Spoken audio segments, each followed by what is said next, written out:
Shalom. So hopefully you guys can hear me just fine.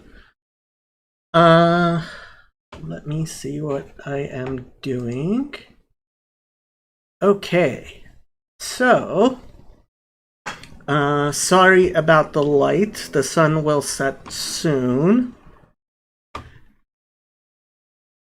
So last time people were asking about the vav that flips tenses.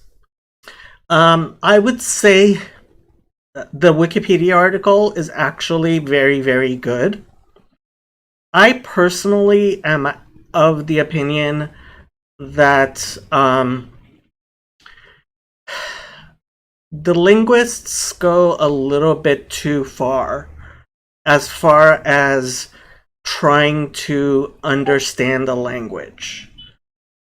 And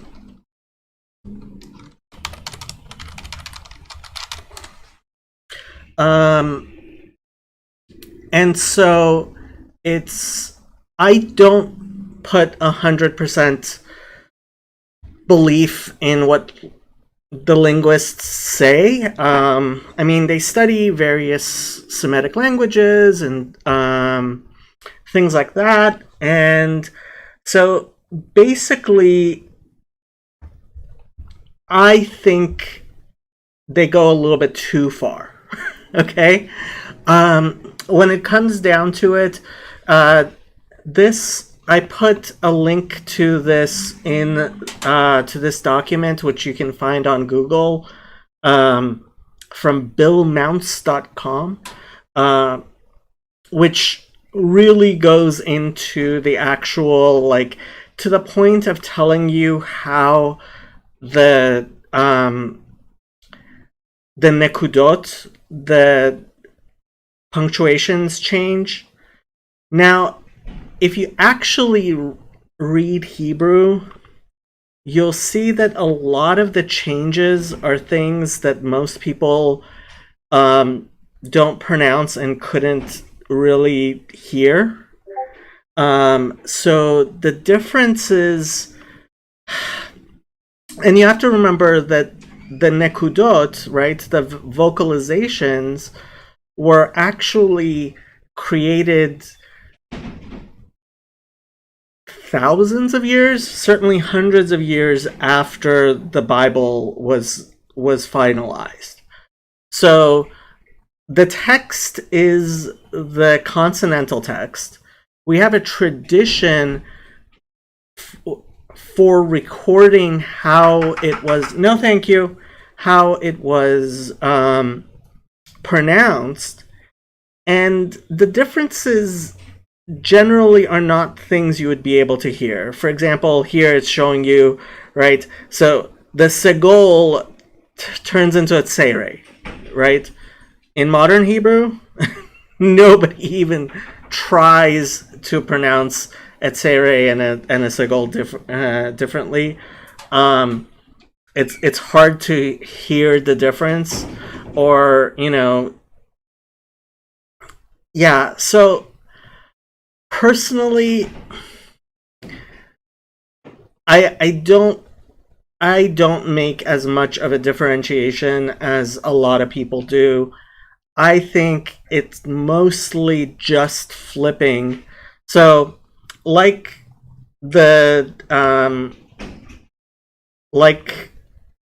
Wikipedia article says, there's two ways of conjugating in well, okay, so there are the four tenses, right? There's the perfect, imperfect, now my brain is perfect, imperfect. Why is my brain not working? Participle, sorry, and the command, right? So the command form, and they actually say possibly the command form was a form of the suffix. So if there's a prefix conjugation, that's generally imperfect, right? So it's an incomplete action, right? So if you want to say I will be, you say ehye, right? So the root, or let's try a more simple root. So shin memresh, right? Eshmor is the imperfect form of I keep, right? So I will keep. Shamarti, right? I kept. That's the perfect form. The participle is shomer, right? Ani shomer. And the command form is shamor, right? You tell somebody shamor, right? Keep, right? Shamor mirchak, keep the distance. If you ever go to Israel, all the cars have bumper stickers that say shamor mirchak, right? Keep the distance. So a vav at the beginning of either the perfect or the imperfect indicates a flip of the tense. Okay, so for example, right, so this is Isaiah 9:6. Ki yeled yulad, right, so this is the perfect, right, a child was born, right, lanu, ben nitan lanu, right, a child was given to us, vatihi hamisra, right, al shechmo. So tehi would generally be will be, right? And so if you look at the Chabad, let me pull this up on Chabad. So this is Isaiah 9:6.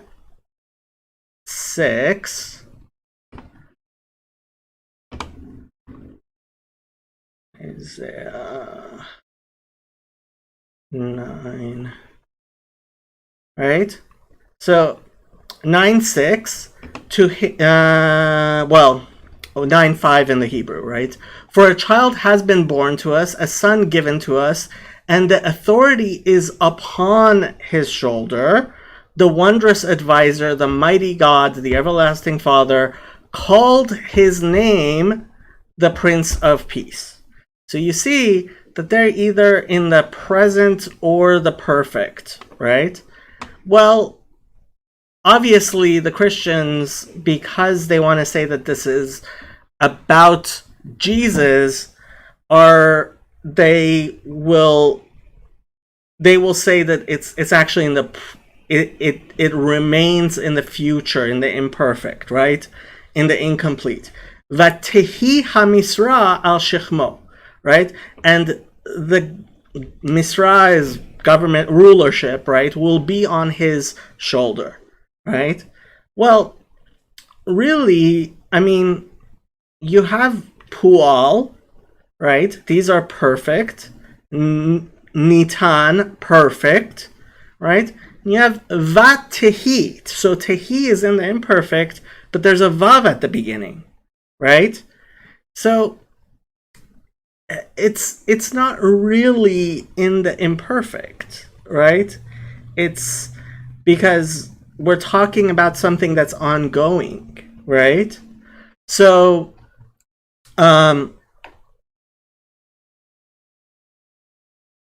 sorry, I'm just checking to make sure the sound is right. Can people hear me? Please, somebody say something in the chat if you can hear me.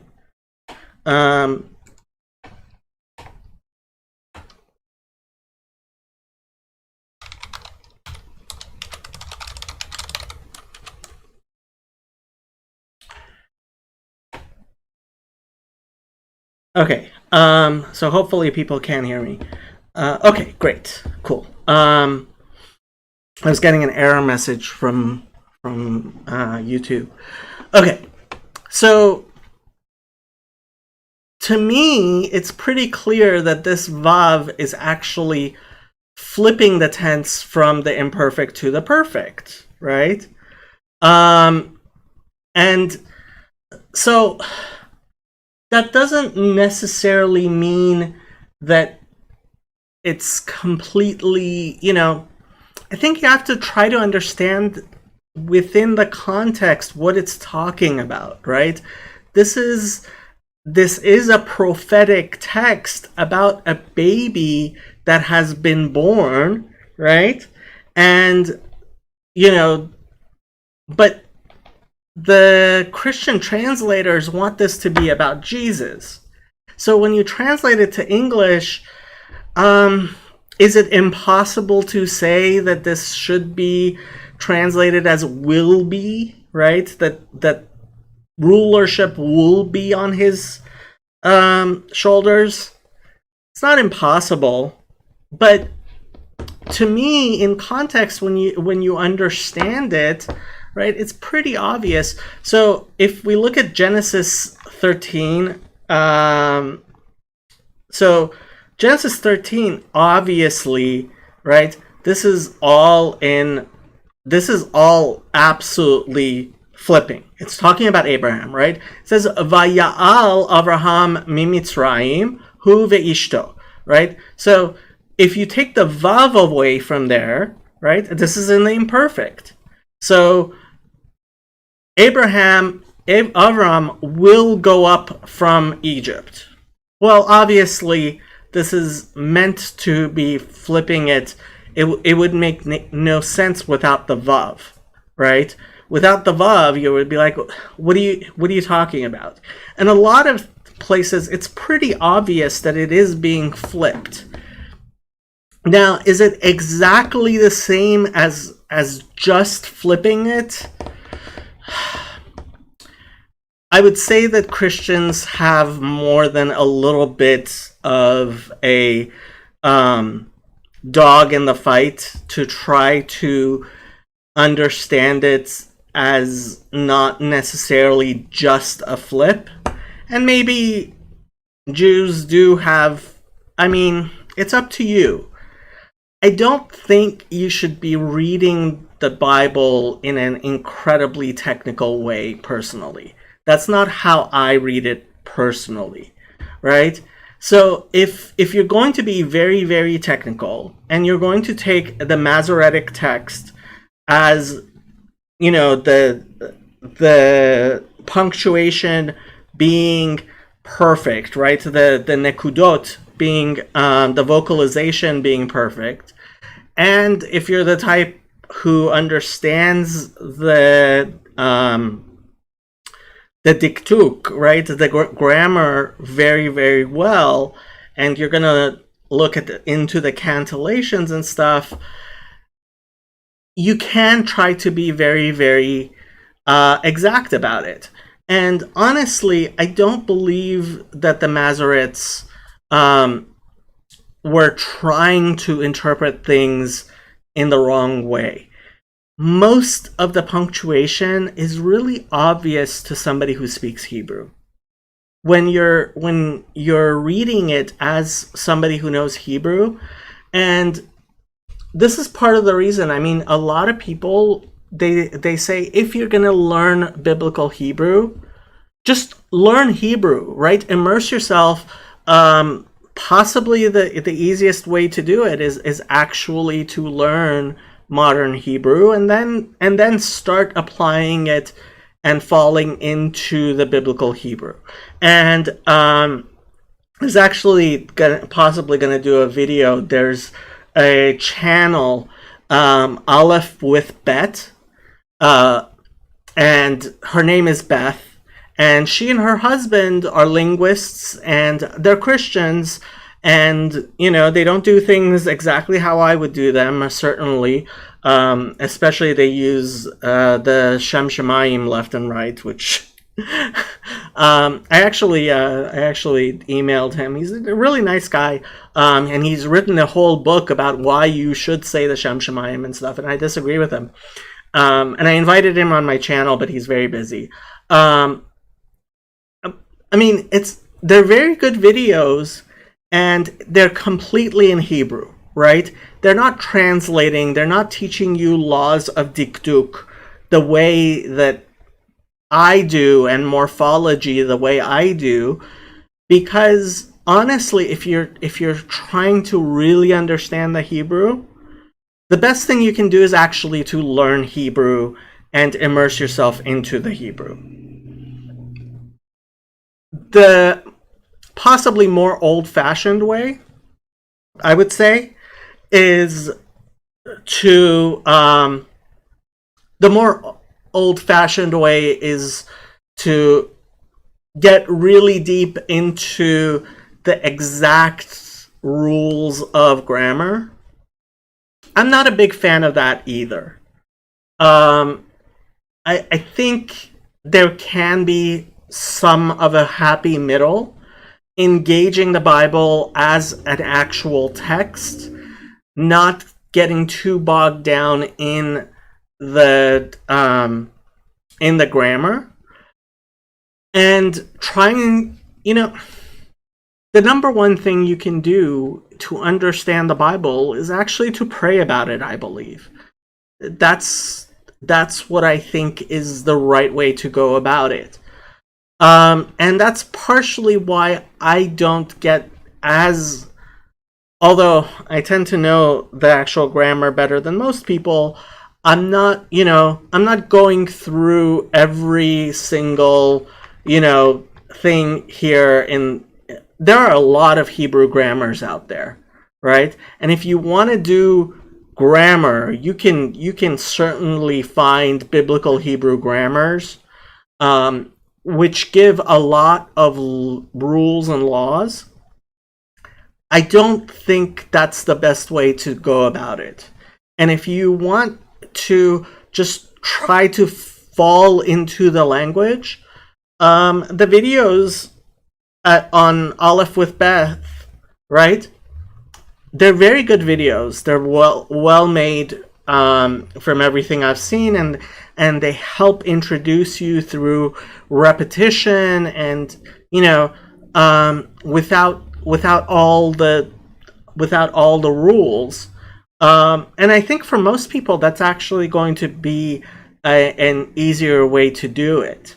But also, my channel is more for allowing people who don't necessarily want to learn the Hebrew, don't necessarily want to learn all the rules, to be able to engage with the Hebrew through the tools that are available. So, yeah, I mean, you have your options out there. And honestly, my method might not be the best one for you, but I'm here, and if you have questions, I can certainly point you in the right direction. But actually, I was watching videos by another teacher who's, he's also, he teaches a lot. He professionally teaches biblical Hebrew, biblical and modern Hebrew. And basically what he was saying is that, I'm just like a tour guide. I'm helping you find the resources that best appeal to you and will help you. But ultimately, it's so dependent on the individual. I would say don't hitch your wagon to a single horse. Go ahead and actually look for where your interest takes you, especially as far as where the topics of the Bible. I am one of the first things I tell people who are just starting on the Bible is don't treat the Bible like a book. You have to open up, read from Genesis 1 all the way to Malachi, right? Treat it like a library. Sometimes you're in the mood for Lamentations, and sometimes you're in the mood for Psalms, and sometimes you're in the mood for Chronicles, and sometimes you're in the mood for Ecclesiastes, and sometimes you're in the mood for other books, right? So, yeah, that's my little thing as far as the as far as the deep grammar, generally what I say is whenever you see the vav at the beginning of a word that's either imperfect or perfect, ask yourself, in context, should this be flipped to the opposite? And by looking at the other verbs without the vavs in that same sentence, you should be able to tell. So when when we're looking at Isaiah 9:6, right? Ki yulad, it's in the perfect. Nitan, it's in the perfect. Vatehi, it's in the imperfect with a vav. Vayikra, it's in the imperfect with a vav, right? Yoetz is the participle. It's so I would say it's pretty clear that it is being flipped here. And so I don't think the Christian translations make a lot of sense. But that's up to you. Okay? So that's as far as flipping the vav. Now, please like and subscribe.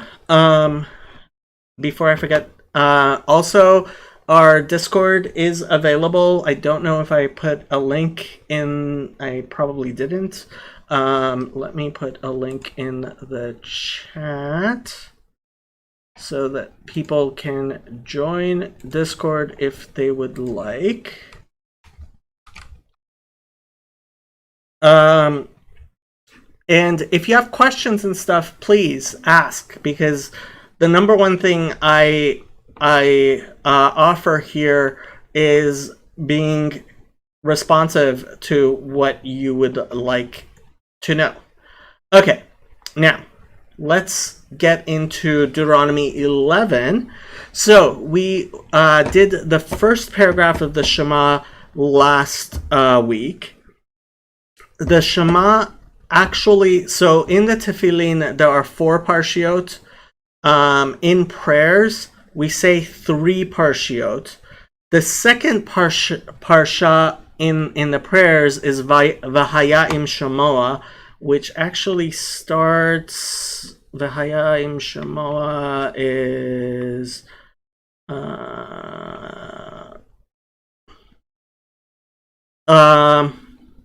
verse 13, 11:13, right? And so I wanted to give a little preface to this part. Obviously, the reason why we say it with the Shema is because it's reiterating, right? Hayom la'ava et Hashem Elokecha lovdo b'chol lavavchem u'b'chol nafshechem, right? So, same topic as we just had in Deuteronomy 6:5, like Rashi says here, right? Deuteronomy 6:5, and this is one of those places where I think it's really important to recognize that the Bible is written for every person at every age. This is something I tell people repeatedly, to think about the Bible as something that, as a 5-year-old, you can teach a little child. As a 13-year-old, you can teach somebody who's just beginning to, become an adult. 20, 30, 40-year-old, right? And it's supposed to apply. My my little analogy is the person in a Las Vegas hotel room who just spent the last dollar he doesn't have on hookers and blow and gambling, and ends up in his hotel room with less than nothing, and opens up that Gideon Bible. The Bible has to speak to that person the same way as it speaks to a 90-year-old rabbi who has been religious his whole life and is reading it for the several hundredth time and understands all the references. And so when we say Shivim Panim La Torah, right, that the Torah has 70 facets, the word Shivim in Hebrew, really 70, means large number, right? And so when a child reads V'hayim Shemoah, right, they can understand it very, very simply, right? And it becomes almost kind of like a prosperity gospel thing, right? If I do what God says, God is going to give me candy, right? And so, like Maimonides explains in his commentary to the Mishnah on Perek Chelek, which is considered one of the most important things he ever wrote, right? He gives this analogy. He says, when you start with a child, you teach the child, you say, hey, you know what? Come, learn Torah. I'll give you some candy, right? I'll give you nuts and raisins. And he's not learning Torah because he wants to learn the Torah. He's learning the Torah because he wants the nuts and raisins. And you say to a teenager, here, I'll give you your allowance, right? I'll give you $1, I'll give you $2. And okay, so 9-year-old, 10-year-old, $1, right? So he learns Torah for the $1. And gets a little bit older, and you say, I'll buy you nice clothes, right? You finish this, I'll buy you nice clothes. I'll get you nice shoes, those tennis shoes you want. Fine. Gets a little older, you tell him, look, learn so that you can get a job, so you can, you'll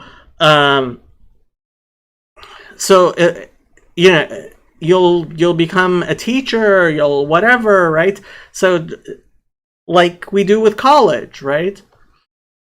And then he gets a little older, you tell him, okay, so learn so that you will become a respected, wise person in the community, right? But none of these are the actual reasons that a person should be learning Torah, right? If you study the Mishnah, right, it says, don't be like a servant who is serving God for the purpose of becoming, of gaining something from it. Do it lishma. Do it with the intent of, I'm doing this for God, because for my love of God, right? Don't make the Torah into a shovel to dig with, right? But the Talmud also says, Lo'olam yeheh adam osek b'Torah mitzvot shelo lishma, ki mitoch lo lishma ba lishma. He's going to say, but he's not getting the cakes and cookies. Yeah, he's not getting the cakes and cookies.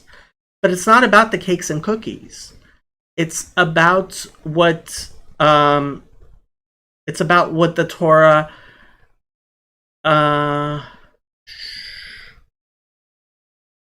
it's about the connection with God, right?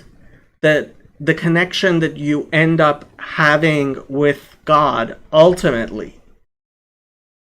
But that doesn't mean that you're lying to the child when you say, if you study, I'll give you cakes and cookies. And we do believe that ultimately, in the end, even though we may not understand how it's going to be, one of the 13 principles of Jewish faith is that God ultimately makes things good. And it's important to recognize that the book of Job, right, Sefer Yov, actually predates Genesis quite likely, right? It may actually be the oldest book in the Hebrew Bible. And the Talmud even discusses whether or not it's, it's just allegorical. It's the only book that it kind of asks that question about. Because that understanding of theodicy, that understanding of how does God run the world, and how reward and punishment work in the world, is so fundamental to Torah, right? So when we read V'haya im Shemoah, it is wrong to look at it as, oh, this is childish, therefore I am going to disregard it. It's wrong to look at it the way Job's friends look at it. If someone is not, if someone is starving, if someone is not, is suffering in life, we cannot look. Prosperity gospel is wrong. But at the same time, the values undergirding that primary, that superficial way of looking at it, that children do, and people in their first look at the Bible do, yes, it's superficial. It's not wrong, right? Ein hamikra yotze midei pishuto.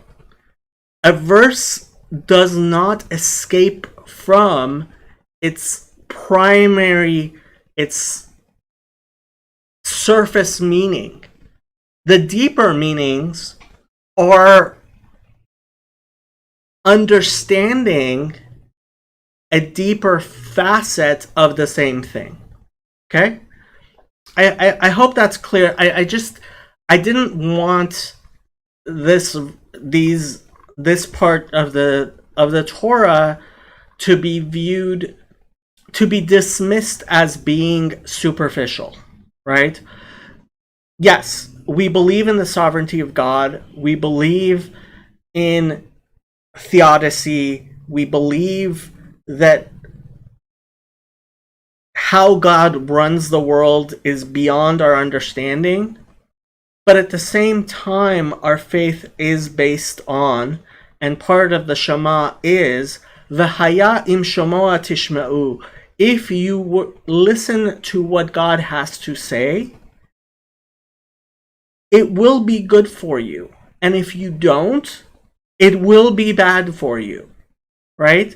That is a basic tenet of Jewish belief. It's one of the 13 principles of Jewish faith. Okay. So, Deuteronomy 11:1. If there are any questions, please do let me know. New King James Version.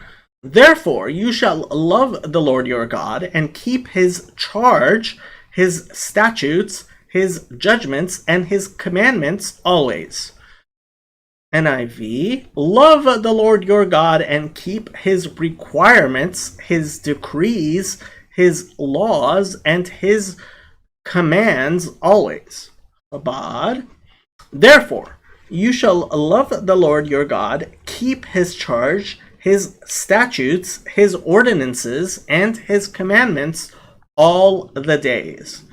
And the Hebrew of Ahavta et Hashem Elokecha, Veshamarta mishmarta to, Vechukotav, Umishpatav, Umitzvotav, Kol ha'yamim.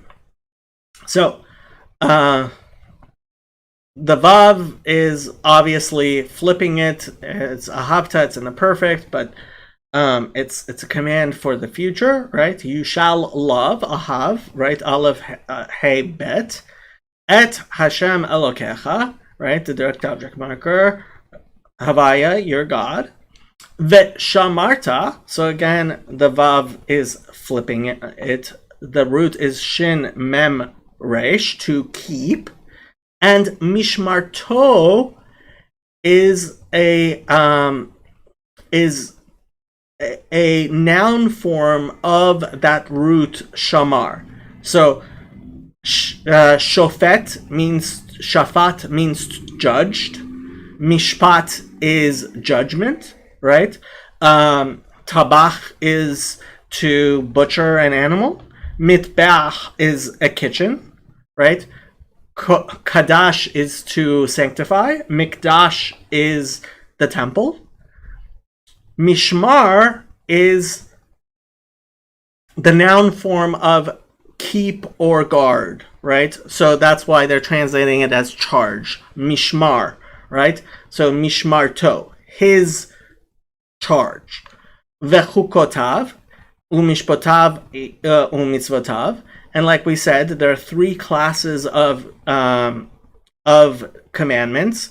There are the mishpatim, which come from the word judgment, which are the things which you do because you understand, because they're easy to understand, right? So those are called mishpatim.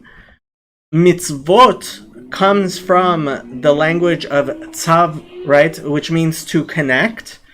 And these are what are also called eduyot or otot, which are testimonies or signs, right? So these are things, for example, Brit Milah or Shabbat, right? These are things which we keep because they set us apart as a Jewish people, as a nation of priests, as a sign that we belong to God.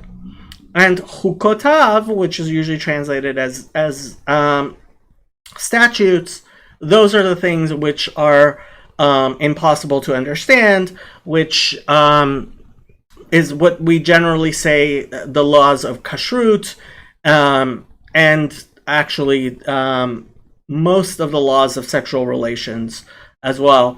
That's the holiness code, although Christianity kind of says that they've gotten rid of those. They've gotten rid of some of them and some, not others, whatever that is, right? Kol hayamim, all of the days, right? Yeah. So, yeah, all of the days. Verse 2, know today that I do not speak with your children who have not known and who have not seen the chastening of the Lord your God, his greatness and his mighty hand and his outstretched arm. So let's see what that note says. A, discipline. So chastise or discipline. I'm guessing the word is musar. NIV, remember today that your children were not the ones who saw and experienced the discipline of the Lord your God, his majesty, his mighty hand, his outstretched arm. And you shall know this day that I speak not with your children who did not know and who did not see the chastisement of the Lord your God, his greatness, his mighty hand, and his outstretched arm. Let's see what the Hebrew says.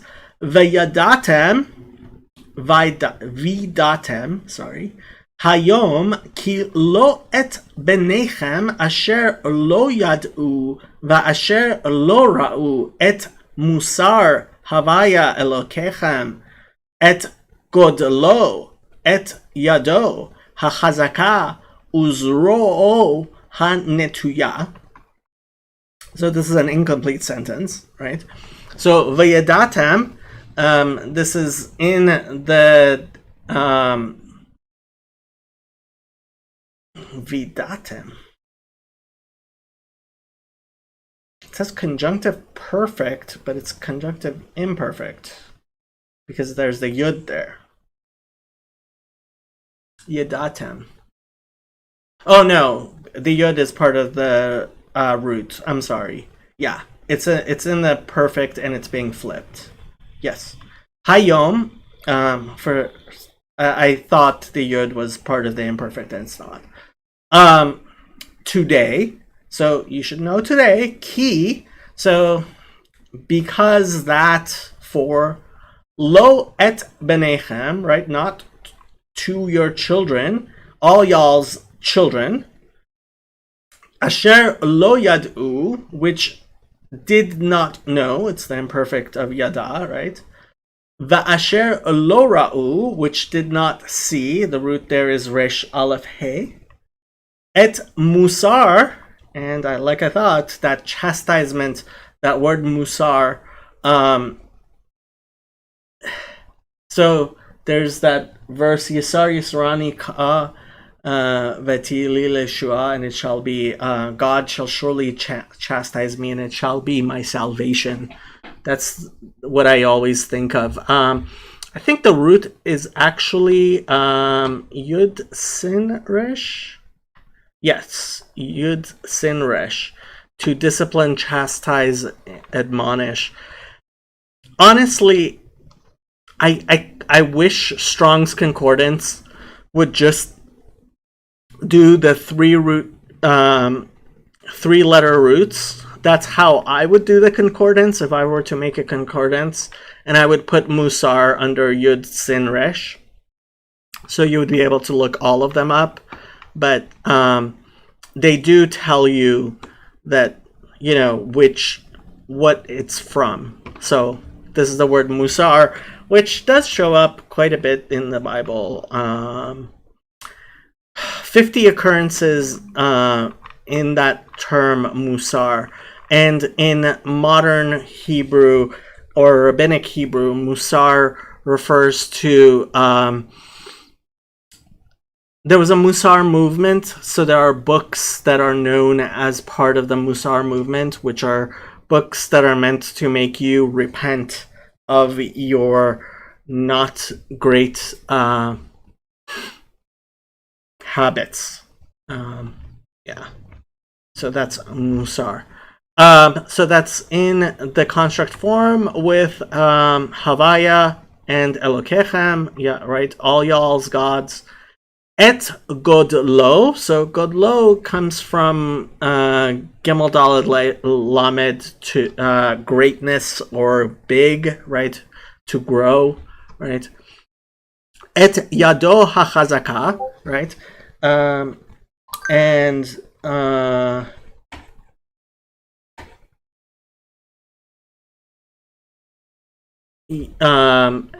his mighty hand, right? Chazak. Yad is feminine, so Yado HaChazaka would be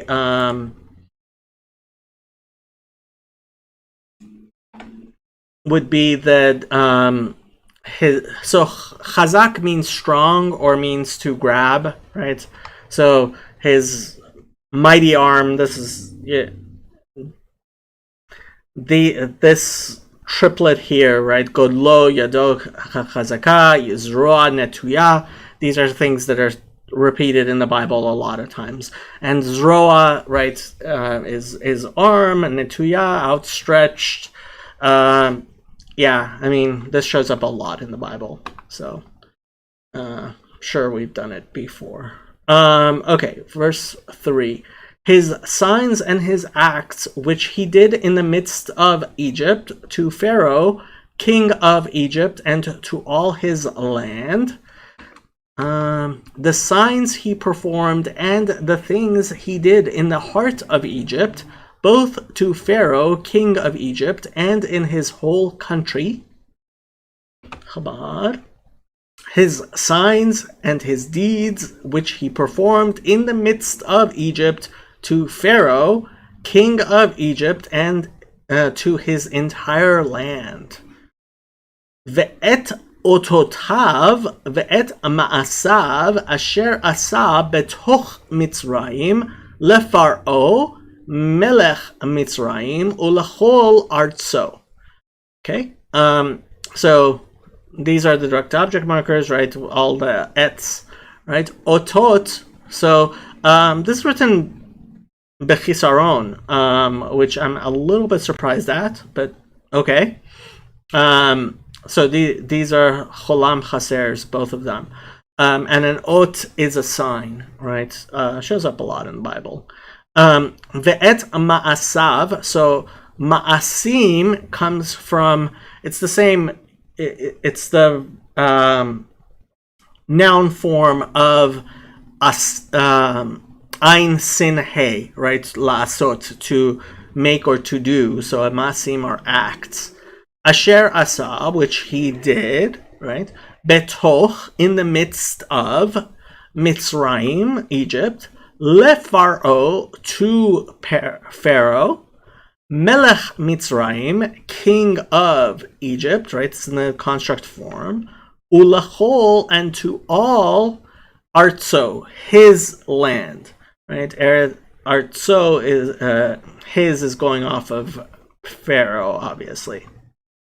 Pretty simple stuff. Verse 4.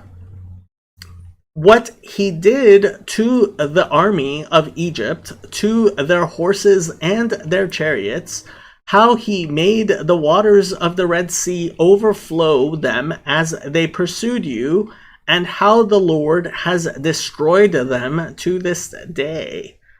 What he did to the Egyptian army, to its horses and chariots, how he overwhelmed them with the waters of the Red Sea, and that note says of the Sea of Reeds, right, Yam Suf, as they were pursuing you, and how the Lord brought lasting ruin on them. Chabad. And what he did to the army of Egypt, to its steeds and to its chariots, that he caused the waters of the Red Sea to inundate them when they pursued you, and the Lord destroyed them to this day. So let's see the Hebrew.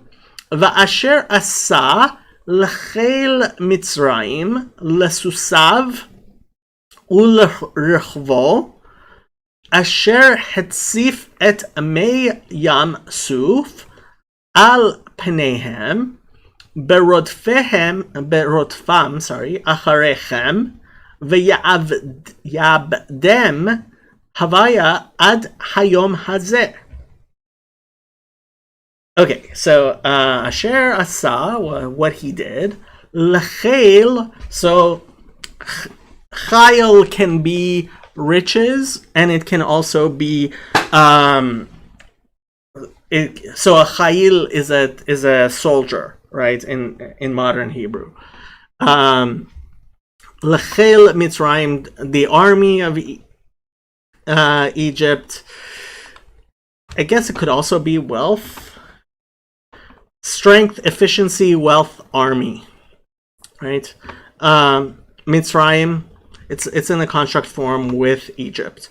Lesusav, so his horses, they're translating it as their horses, but it's actually in the masculine singular, and I guess it's going off of either Pharaoh or Egypt. It's, yeah, I mean, this is one of the things actually that I was listening to a rabbi talking about Isaiah 54 and how, in the Hebrew, when we talk about a king and the people, there's an equivalence there that doesn't necessarily translate, and sometimes, especially with Isaiah 54, doesn't translate that when we talk about the Jewish people, that can be impersonated, right? Made into a person as the leader of that of those people, right? So here it's his horses, his chariots. They translate it as their horses and their chariots. Did Chabad also do?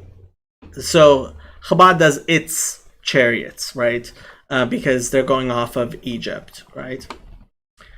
Le Susav, right? Sus means horse. Susav, horse, his horses. Ul Richvo. So the root here is Resh Chaf Bet, which means to ride.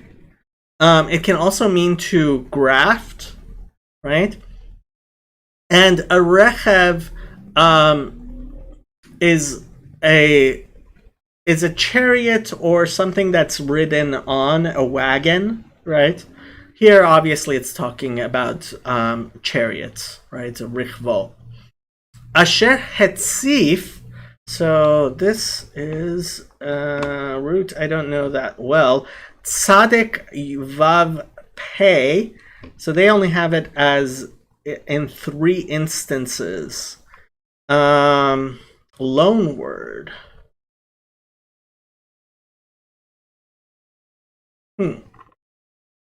To flow or overflow.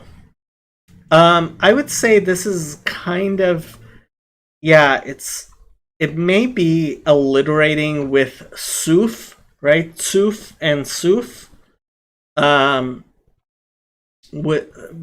the Sea of Reeds, it's also used in Lamentations. The other time is in Lamentations and in 2 Kings. Yeah. It's in the Hefil, it's in the causative. He made to, I guess, overflow. Hitzif. It's in the perfect. Et me yam suf, right? So me is the construct form of mayim, waters. Yam suf, right? The Red Sea or the Reed Sea. The word suf means reed in Hebrew.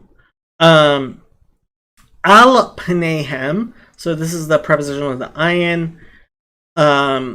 Before them, upon them. Al pneihem.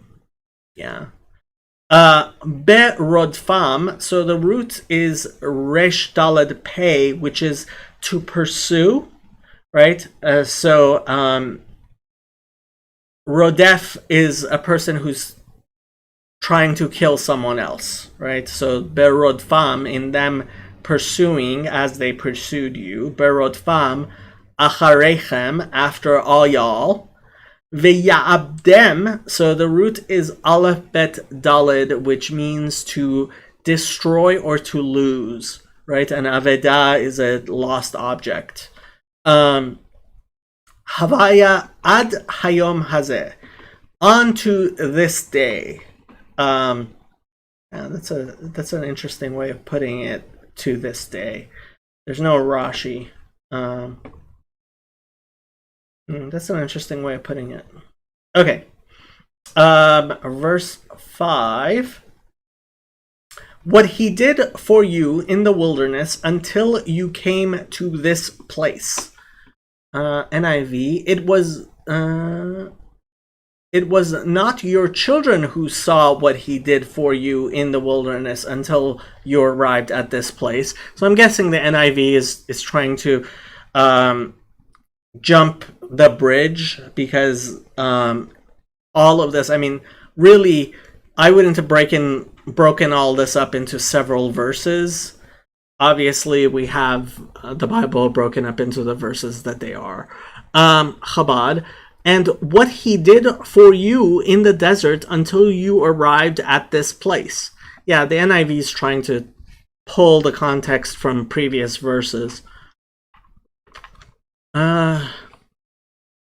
Va'asher asa lachem bamidbar ad boachem ad hamakom hazeh. So, and that he did, right? Asa, right? Ein sin hey. Lachem, to all y'all. Ba midbar, there is an article in the vocalization there. And midbar, again, like we said before, is, wilderness or desert. It does come from the root daled bet resh, which means thing or word, but midbar, right, is wilderness or I guess places where there are things. Although the desert is places where there aren't things. Interesting. Ad boachem. Ad is onto or until, right? Boachem. So the root is bet vav aleph, which means to come, right? Boachem, you come. It's an infinitive, right? All y'all come. Ad hamakom hazeh, to this place.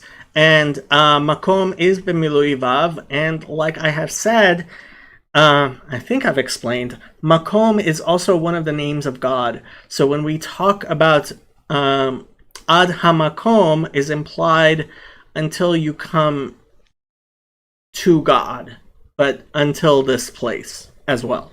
So there's that implication there. But this place, right? Okay. Let's keep on going. Next verse. 6. And what he did to Datan and Abiram, the sons of Eliav, the son of Reuven, how the earth opened its mouth and swallowed them up, their households, their tents, and all the substance that was in their possession in the midst of all Israel. I think this is, we're talking about Korah. Let's see what the note is. Bet. At their feet. That's the note there. And what he did to Datan and Abiram, sons of Eliav the Reubenite, when the earth opened its mouth right in the middle of all Israel and swallowed them up with their households, their tents, and every living thing that belonged to them. Chabad. And what he did to Datan and Abiram, sons of Eliav, the son of Reuven, that the earth opened its mouth and swallowed them up, and their households and their tents, and all the possessions at their feet, in the midst of all Israel. Let's see what Rashi has to say. Wherever one of them fled, there the earth split under him and swallowed him up. These are the words of Rabbi Yehuda.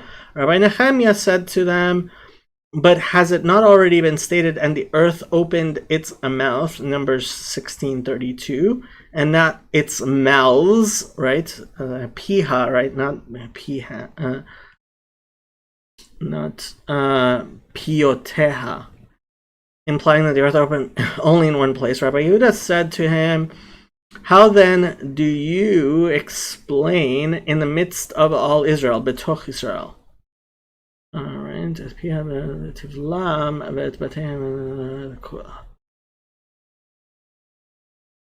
Bekerev kol Israel. Rabbi Nehemiah replied to him, the earth began to slope as a funnel, and wherever one of them happened to be, he rolled down until he reached a place. This is a man's Kom asher berglarehem. Okay. Rashi's not, I mean, I'm pretty sure this is Korah. Let me just make sure. Yeah, these are the people who were with Korah, right? But it doesn't mention Korah by name. Datan and Abiram, there we go. Verse 27. Okay.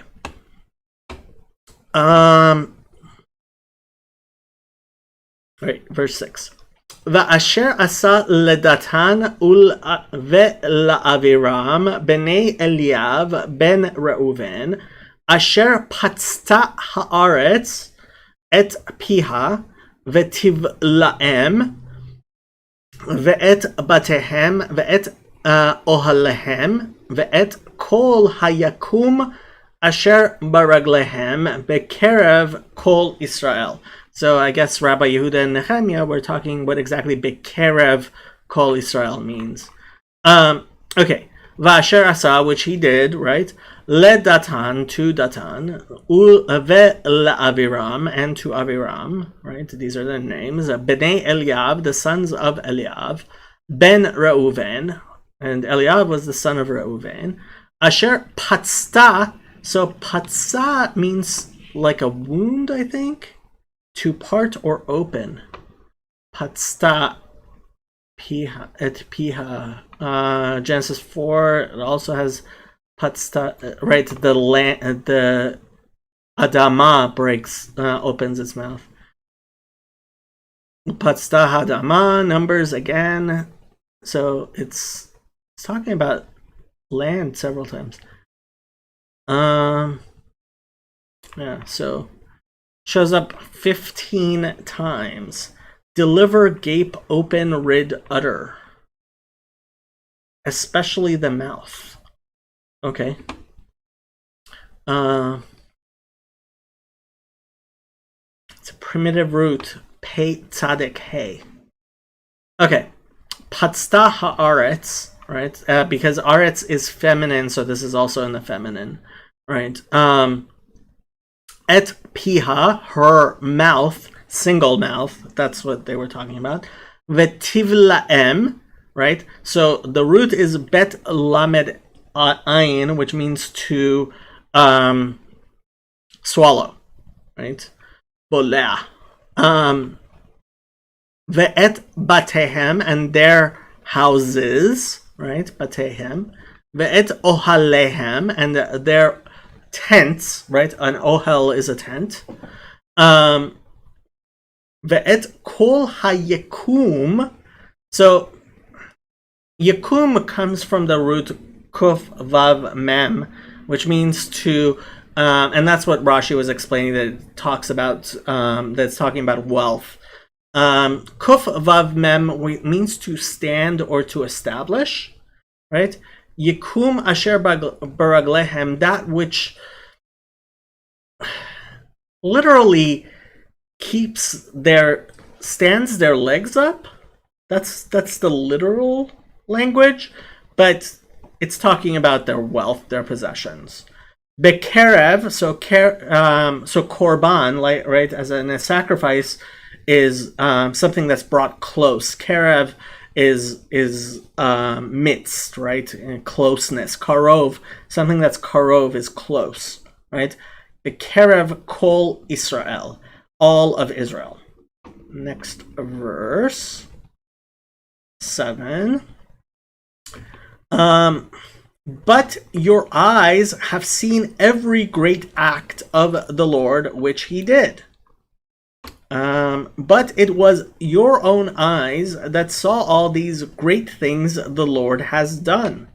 Chabad. But your eyes, which have seen all the great work of the Lord, which he did.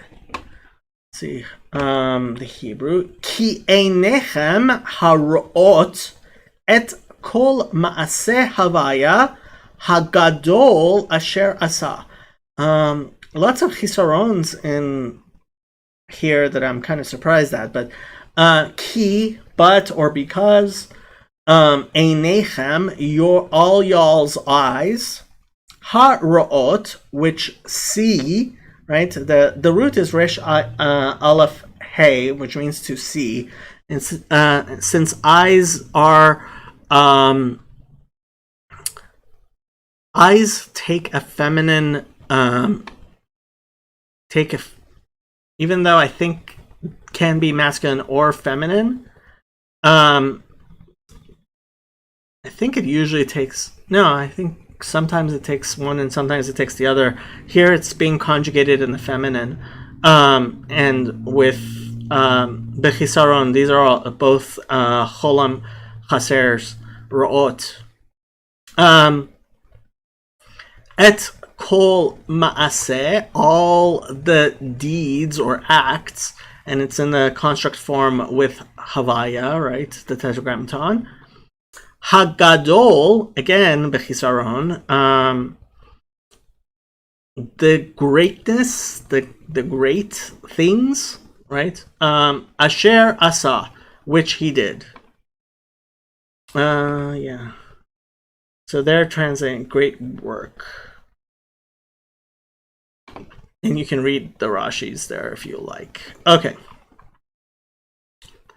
Verse 8.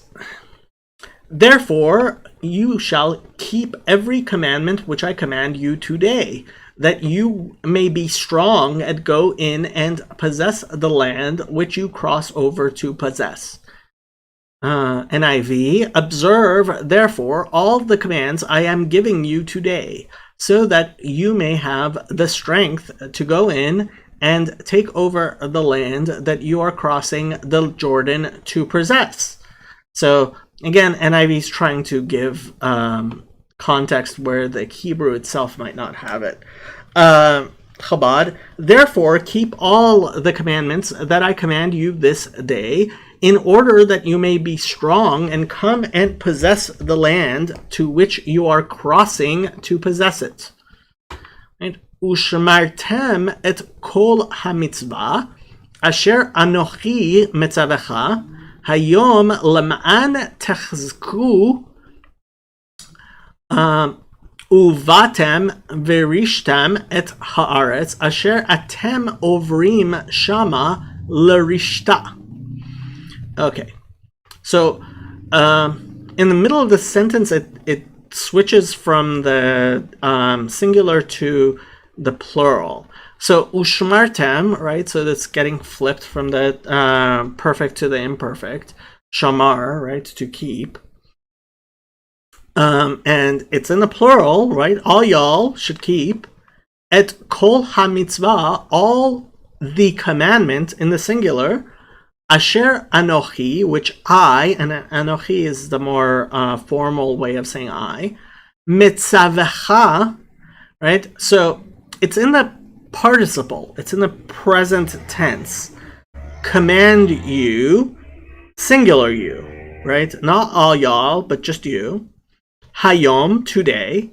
Lema'an, so that. Techezeku, right? So the root is het zayin kof, which means to grab, to hold on to, or to be strong.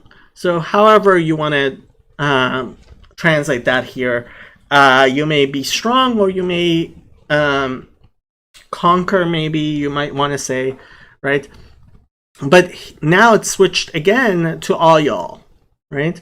Uvatem, so the root is bet vav aleph, to come, right? And you shall come. All y'all. Verishtem, so Yerusha, right? Yud resh shin means to inherit, right? Or possess. Verishtem, right? All y'all will possess. Et haaretz, the land, asher atem ovrim, which you cross over, right? And so, like I said before, ivri, Hebrew, comes from the root to cross over. Over can also mean to transgress, but not here. And it is bechisaron vav. Shama, so they always get the directional hey wrong. They say it's the third person feminine singular. That's just wrong. This is the directional hey. So sham means there, shama means towards there. Lerishta, in order to possess it or to inherit it, right? So that hey at the end with the dagesh, to possess her, right? Because eretz is feminine, and when hey has that dagesh in it, it becomes a hey mapik. It becomes an aspirated hey. Okay, next, verse 9. And that you may prolong your days in the land which the Lord swore to give your fathers, to them and their descendants, a land flowing with milk and honey. See what the note there is. Promised. Okay. NIV. And so that you may live long in the land the Lord swore to your ancestors to give to them and their descendants, a land flowing with milk and honey. Okay. and in order that you may prolong your days on the land that the Lord swore to your forefathers to give to them and to their seed, a land flowing with milk and honey. Hebrew, Ulama'an ta'arichu yamim al ha'adama asher nishba' havaya la'avotechem latet lahem ul zar'am eretz zavat chalav udvash. And there is a setuma there. Okay. Ulama'an tarichu. I kind of expected a pedagogic nun there because a lot of times it's tarichun. This is a common way of saying it. So that it's in the hefil of Aleph Resh Chaf, which means long, right? As opposed to Ayin Resh Chaf, which means prepared or set, right? Ta'arichu, you shall make long, right? It's in the causative, it's in the hefil.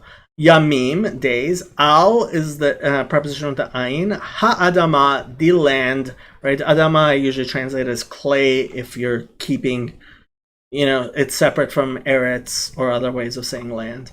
Asher nishba, right? So the root here is shin bet ayin, which here is to make an oath, to swear. Right?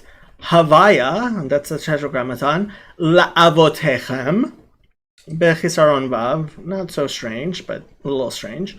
To all y'all's fathers. Latet, that's the infinitive of to give, right? Lahem, to them. Ul zar'am. And you will notice that zera, as always, is in the singular. And this is why we know that Paul of Tarsus did not speak Hebrew. Okay, I'm not going to get into it. But as always, Zerah is in the singular in the Hebrew. And of course, we translate it as plural. Whatever. Okay, and to their seed, their descendants. And Eretz Zavat Chalav Udvash, right, is a so zava means to come out of, to flow from, right? Chalav, milk, dvash, honey or date honey, although it might be real honey. This is some very, very common saying. And then there's a setuma, there's a closed break, so like a paragraph break, an indentation in the scroll there. That's the punctuation there. Okay, verse 10. Okay, for the land which you go to possess is not like the land of Egypt from which you have come, where you sowed your seed and watered it by foot as a vegetable garden. The land you are entering to take over is not like the land of Egypt, from which you have come, where you planted your seed and irrigated it by foot as in a vegetable garden. Chabad. For the land to which you are coming to possess is not like the land of Egypt, out of which you came, where you sowed your seed and which you watered by foot like a vegetable garden. And there's a really long, several long Rashis there, which I'm not going to do.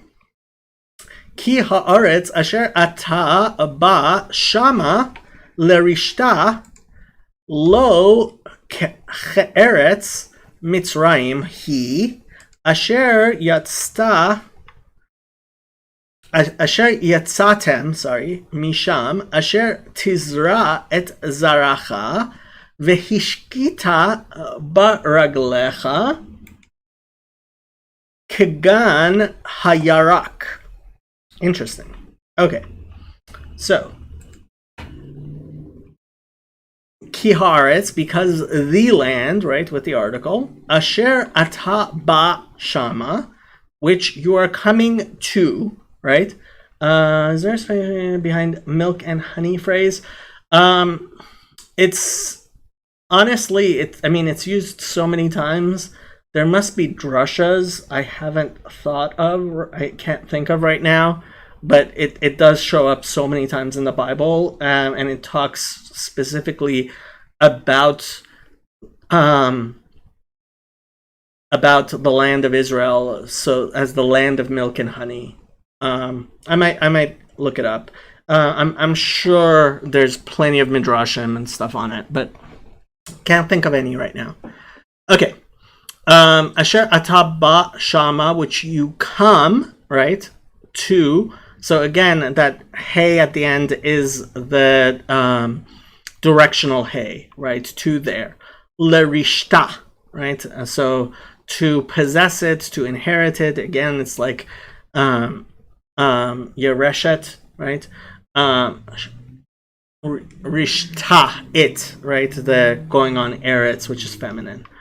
Lo eretz Mitzrayim, not like, right? That's the prepositional chav. Eretz Mitzrayim, land of Egypt. He, right? And that's in the vocalizations how you know the difference between the who and the he. This is the feminine pronoun, even though it has a vav there. Asher yatzatem, which you came out of, right? Letzet.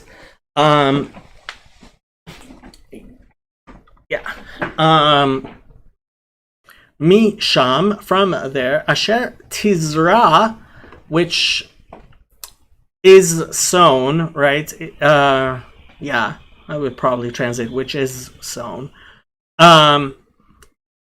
Zain resh ein is seed, right? So tizra means to sow, to seed, sow seed, right?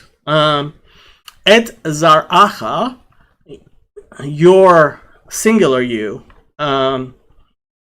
seed, singular. Vehishkita, right? So mashke is a drink. Shin kuf hey shokea, I think it means to drown, but the hefil, to cause, means to give, to drink. Yeah. Provide drink. Yeah. Shows up quite a few times in the Bible, actually. 61 times. That's a lot of times for a root to show up in the Bible. Yeah. Beraglecha, with your feet. So this must be talking about the irrigation in Egypt where there are floods and stuff, as opposed to the rain in the land of Israel. Kegan ha-yarak, like a garden, right? So it's prepositional chaf, and garden is in the construct form with. So yerek literally means green, right? Yarok is the color green. Yarakot are vegetables, right? Yeah. I guess herbs could also be called yerek. Although usually they're called esavim, esev. Yeah. Like a vegetable garden, gan ha-yerek. And whenever you have a construct, the article goes on the last word in a chain. Okay. Verse 11. But the land which you cross over to possess is a land of hills and valleys, which drinks water from the rain of heaven. Right? But the land you are crossing the Jordan to take possession of is a land of mountains and valleys that drinks rain from heaven. But the land to which you pass to possess is a land of mountains and valleys, and absorbs water from the rains of heaven. The haaretz asher atem ovrim shama lerishta, eretz harim uvakaot, limtar hashamayim tishte mayim. Interesting. Okay. V'haaretz asher atem ovrim shama, right? The land which you are going towards, right? So ovrim bechisaron vav, shama with the directional hey, right? Lerishta, to possess it. Very similar to previous verses we had. Eretz harim, so now it's in a construct land with harim, right? Hills or mountains. Uvkaot, so a bika is a valley, right? Comes from the root bokea, right? Which means to split open. Bet kuf ayin. And again, bechisaron vav. Limtar, so matar is dew or light rains, right? Limtar hashamayim, from the rains of, according to the light rains of the heavens, right? It's in the construct with shamayim, right? Tishte mayim. So shin taf hey is the verb to drink, right? It will drink, right? Tishte. Third person feminine singular. So eretz, right, is tishte. Mayim, water. Yeah. Verse 12. A land for which the Lord your God cares, the eyes of the Lord your God are always on it from the beginning of the year to the very end of the year. One of the most famous verses in the Bible. It is a land the Lord your God cares for. The land, the eyes of the land your God, of the Lord your God, are continually on it from the beginning of the year to its end. Chabad, a land the Lord your God looks after. The eyes of Lord your God, not the Lord your God, are always upon it. It should be the Lord. They have a typo there because down here it's the Lord. From the beginning of the year to the end of the year. Okay. Eretz asher havaya elokecha doresh ota tamid eine havaya elokecha ba mereshet hashana v'ad acharit hashana. And there's a setuma. Okay. So, Eretz asher Hashem elokecha doresh ota. Right? So, a land which the Lord your God, singular God, you, right? Doresh. The root here is daled resh shin, which means to inquire, to pull, or to expand, right? So they're translating it as cares. How did Chabad translate? Looks after, right? So doresh ota. God desires it, wants it, pays attention to it. However you want to translate daled reshin. To seek, inquire, require, resort to, frequent.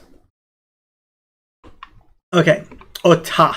So direct object marker, third person feminine singular, right? Eretz, right?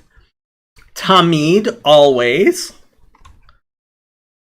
Eine havaya elokecha ba.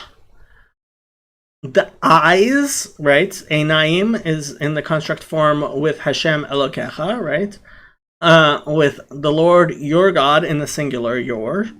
Ba, upon it, right? Upon her, the land. Mereshit Hashana, Va'ad Acharit Hashana. So, from the beginning of the year, Reshit Hashana, it's in the construct form with the year.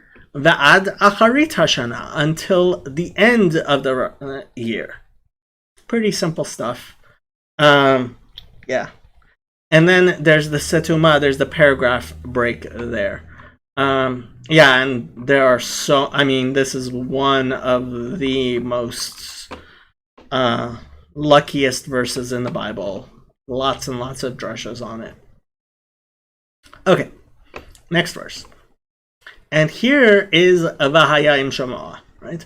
And it shall be that if you earnestly obey my commandments, which I command you today, to love the Lord your God and serve him with all your heart and with all your soul.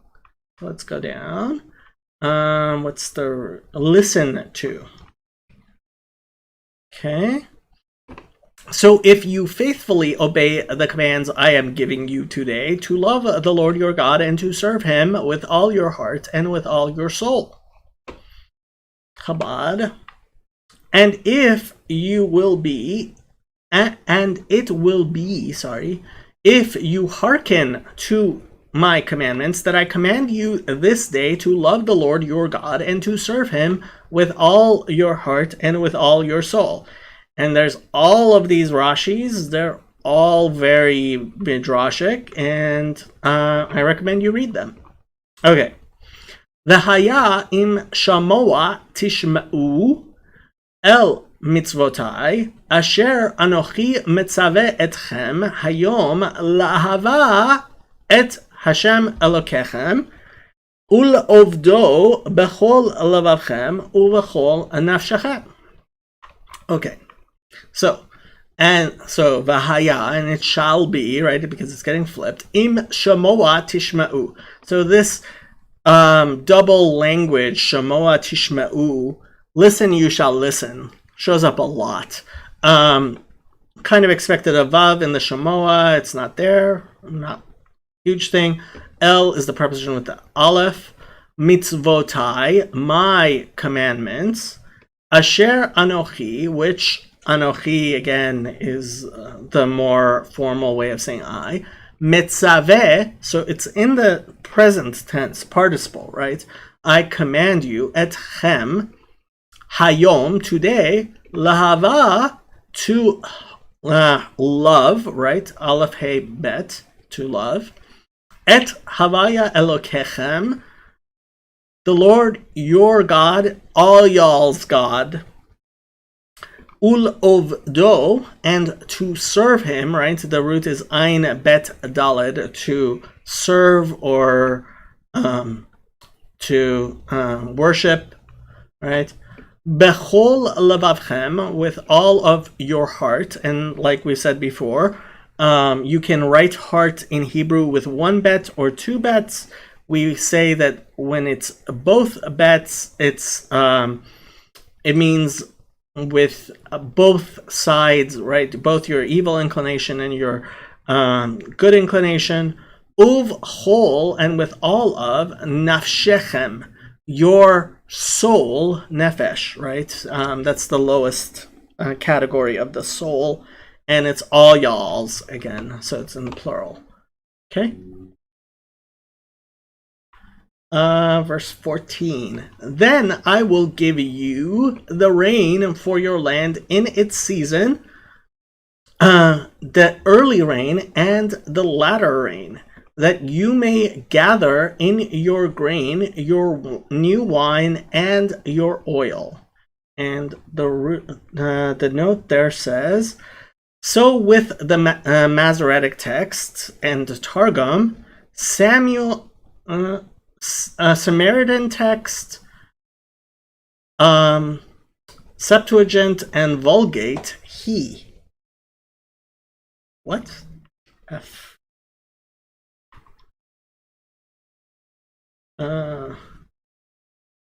I will give you, but they have he will give you. I find it very, very difficult to understand how there can be various texts for a text that is so often said. I mean, this is all over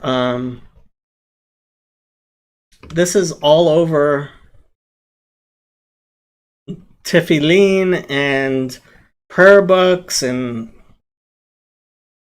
wow, I did not expect there to be a difference in how to say it.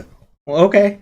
Then I will send rain on your land in its season, both autumn and spring rains, so that you may gather in your grain new wine and olive oil. I mean, I'm wondering why they bothered even making that note. Okay. I will give the rain of your land at its time, the early rain and the latter rain, and you will gather in your grain, your wine, and your oil. So, ונתתי מטר ארצכם בעיתו, יורה ומלקוש, ואספת דגנך ותירושך ויצהרך. And if you're noticing me falling into liturgical Sephardic, it's because I've said this verse so many times in prayer that I just know it. I'm pretty sure I could say it by heart, but I won't try. Okay, venatati. So again, it's getting flipped from the previous to perfect to the future. Mitar artechem, right? So we said matar, right, is the light rains. Be'ito. Well, actually, I guess it's just rain, and then yoreh al-malkosh are two different types of rain. Okay. Be'ito, right? Et means a time or a season. Be'ito in its proper time, in its season, right? Be'ito in its time. Yoreh u'malkosh. So yoreh literally means like Torah means guide, right? But here, obviously, it's talking about rain, right? Yeah, lighter rain. So this is the same root where the word Torah comes from, and also in archery to so 81 occurrences in the Bible. Malkosh, Lakash doesn't show up so many times, I don't think. From Lekesh. Yeah, twice. Spring crop. And Malkosh shows up 8 times. Yeah. So this is the latter rains, the spring rain. You can look at your concordance if you want to look at that more. The asafta, so aleph samech pei means to gather, right? Asaf, and you shall gather, right? So it's getting flipped. Degan is grain, right? Deganecha, so it's in the, so it's again switches from the plural to the singular you. Your grain. Tirosh. Bechisaron vav, wine, or it can refer to a vineyard, right? Grapes, but obviously here it's talking about wine or grape, or yeah. Veyitzharecha.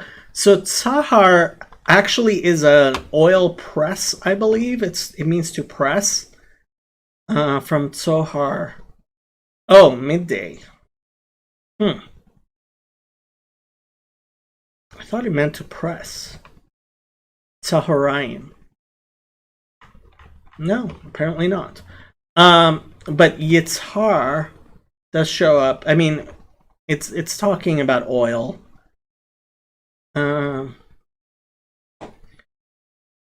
Shows up 23 times in the Bible. And it can refer to anointed, kind of like Mashiach, right? So you can look at that up in Zechariah if you like. Okay, V'yitzharecha, and your oil, your grain, yeah, olives, really. Okay, verse 15. And I will send grass in your fields for your livestock, that you may eat and be filled. And let's see what the root note there says. Satisfied, right? Filled or satisfied. Lisboa, right? Seva means satiate. Um, I will provide grass in the fields for your cattle, and you will eat and be satisfied. And this is actually where we learn out the halacha that you are to feed your animals before you eat, because that's the order it gives here. And I will give grass in your field for your livestock, and you will eat and be sated. So, very religious Jews will always make sure to feed any pets or animals they have before they eat themselves. And some people actually will keep pet fish so that they can do that. So they can feed their fish before they eat. Okay. Then natati, and I will give, because again it's getting flipped. Esev, right? Like, so esev ein sin bet is grass, right? Yeah, herbs, right? Bet sadcha. So the hay on sadeh has kind of absconded there, but that happens, right? So sadeh is a field. Sadcha, your field. Liv hemtecha, to your behema, to your that this is where the word behemoth comes from, right?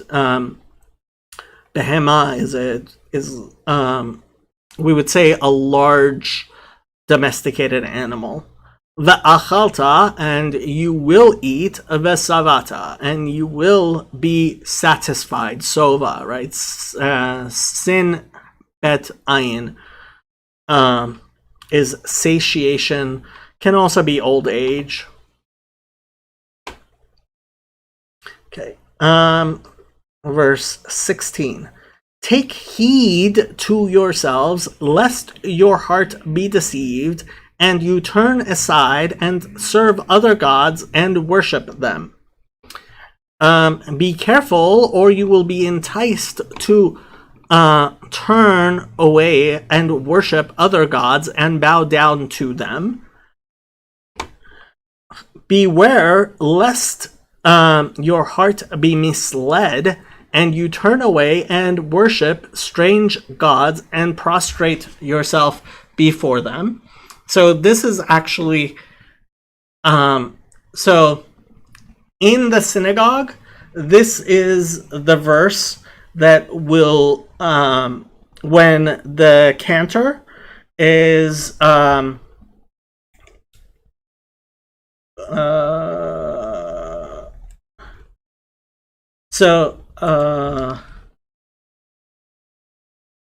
this is the verse that the cantor, when they're reciting the Shema, this is where he will stop reading the Shema out loud and start whispering.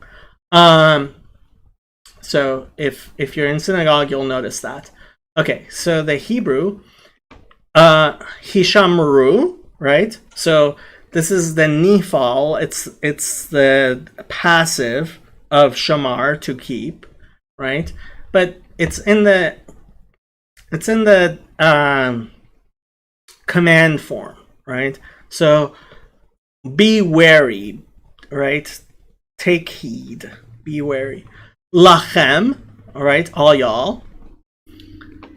And this is where they stop reading out loud, right? Pen, lest, right? This shows up a lot. Yifte, right? So petit means foolishness. Tough hay. Spacious or wide. I always thought this was related to petit. Allure, deceive, enlarge, flatten. Silly one. Yeah, like I thought. Yeah, so there's the word petit, which means a fool. So you can look in your concordance there.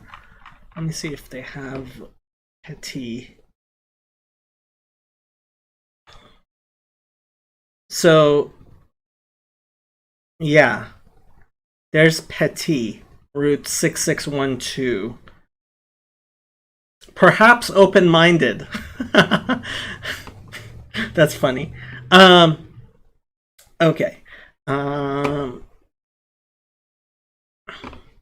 So, okay. Yeah, be deceived, be foolish, open up, I guess.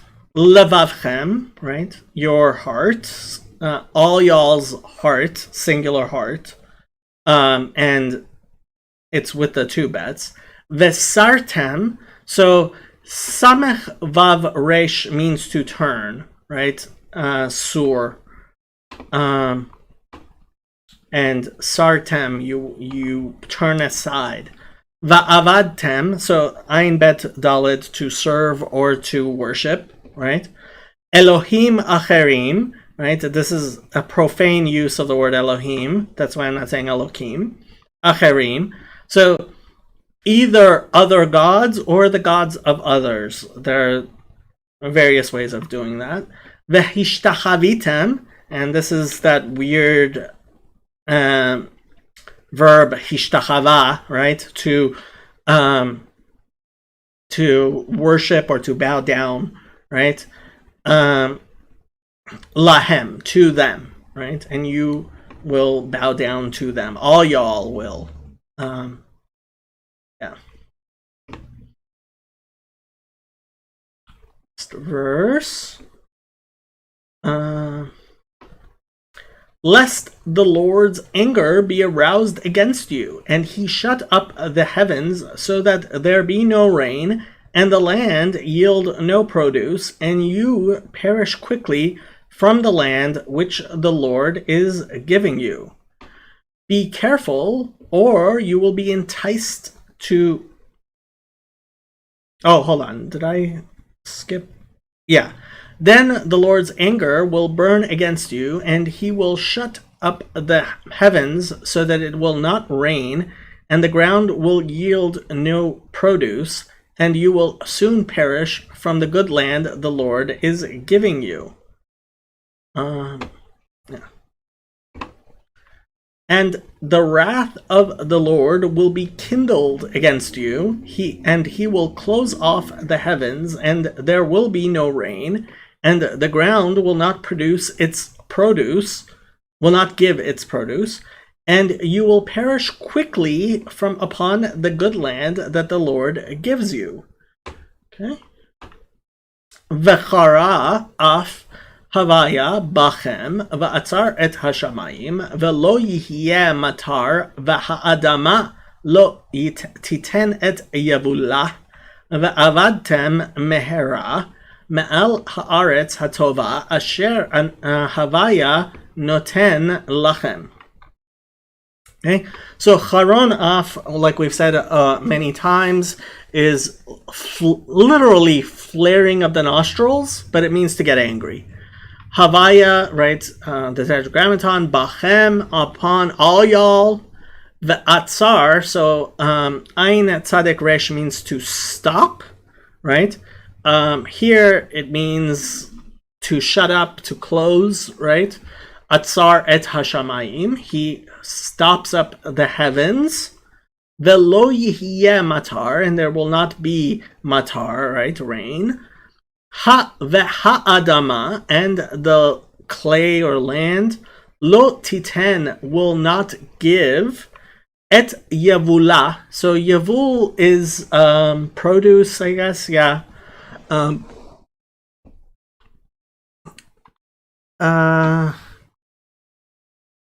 Yeah, produce of the soil from Yabal, to conduct a bear along.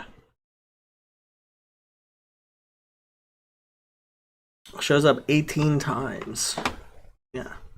But, so Yavula, right? So it has a dagesh in the hey, her, right? Because we're talking about Adama, which is feminine, right? Her Yavul, her produce. Va'avadtem, so the root is to destroy or to lose, right? Aleph bet daled. Mehera, quickly. Ma'al, so that's the preposition with the ayin. haaretz, the land, hatova, good land, right? The good land. Bechisaron vav, if you're paying attention. Asher Hashem noten lachem, which God, it's in the participle, so present tense, gives to all y'all. Next verse 18. Therefore you shall lay up these words of mine in your heart and in your soul, and bind them as a sign on your hand, and they shall be as frontlets between your eyes. You can see why this is one of the parshiot, which is in the tefillin, and which we say during for the Shema, right? Let's see what the thing is. Hey, literally put. Okay. Fix these words of mine in your hearts and minds. Tie them as symbols on your hands and bind them on your foreheads.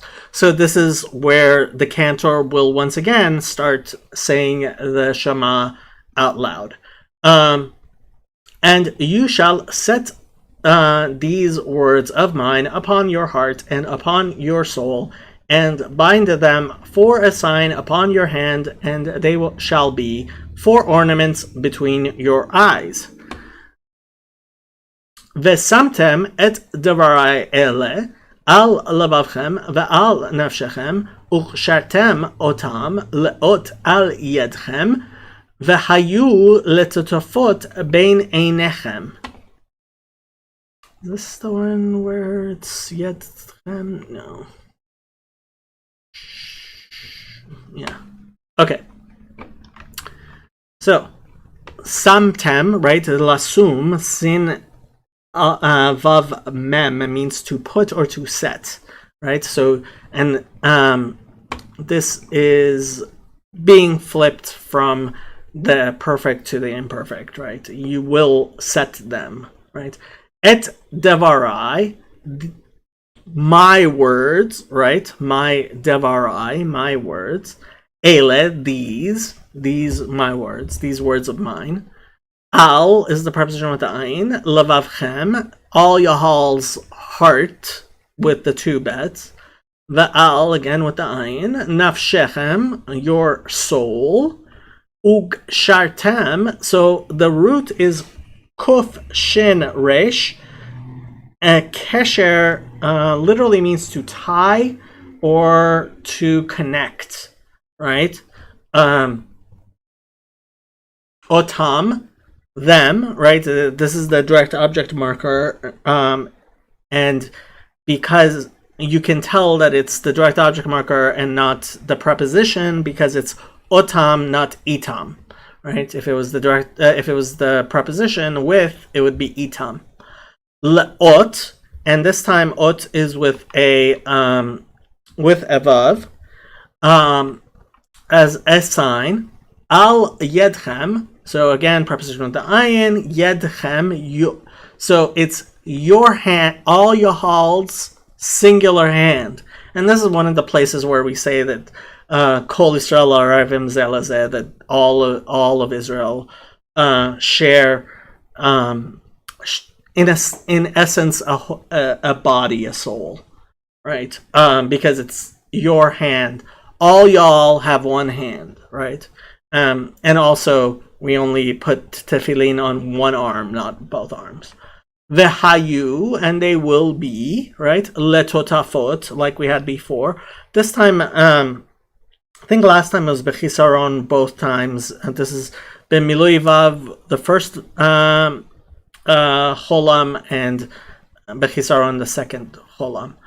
Bein einechem, between all y'all's eyes, and here eyes is in the plural, of course, because everybody has two eyes. Hopefully. Okay, verse 19. You shall teach them to your children, speaking of them when you sit in your house, when you walk by the way, when you lie down, and when you rise up. Teach them to your children, talking about them when you sit at home and when you walk along the road, when you lie down and when you get up. And you shall teach them to your sons to speak with them when you sit in your house and when you walk on the way, when you lie down and when you rise, right? ולימדתם אותם את בניכם לדבר בם בשבתך בביתך ובלכתך בדרך ובשוכבך ובקומך. Okay. So limadetem, it's getting flipped from the perfect to the imperfect, right? You shall teach them. Otam, right? Again, it's the direct object marker. Et benechem, to your children, to your sons, all y'all's sons. Ledaber bam, to speak of them, right? Or in them, literally in them, right? B'shivtecha beveitecha, as you sit in your house. And now we're going into the singular again. It was all y'all, now it's singular y'all. Right? In your house, bebeitecha, in your house, yeah. Uvlechtecha, and in your walking, right? The root is holech, hey lamed chaf, but the hey kind of absconds there. That's fine. Ba derech, there is the article in the vocalization there. On the way, right? In the road, in the way. Uv shochbecha, so shin chaf bet is the root to lie down, and it can also mean intimate relations, right? When you lie down.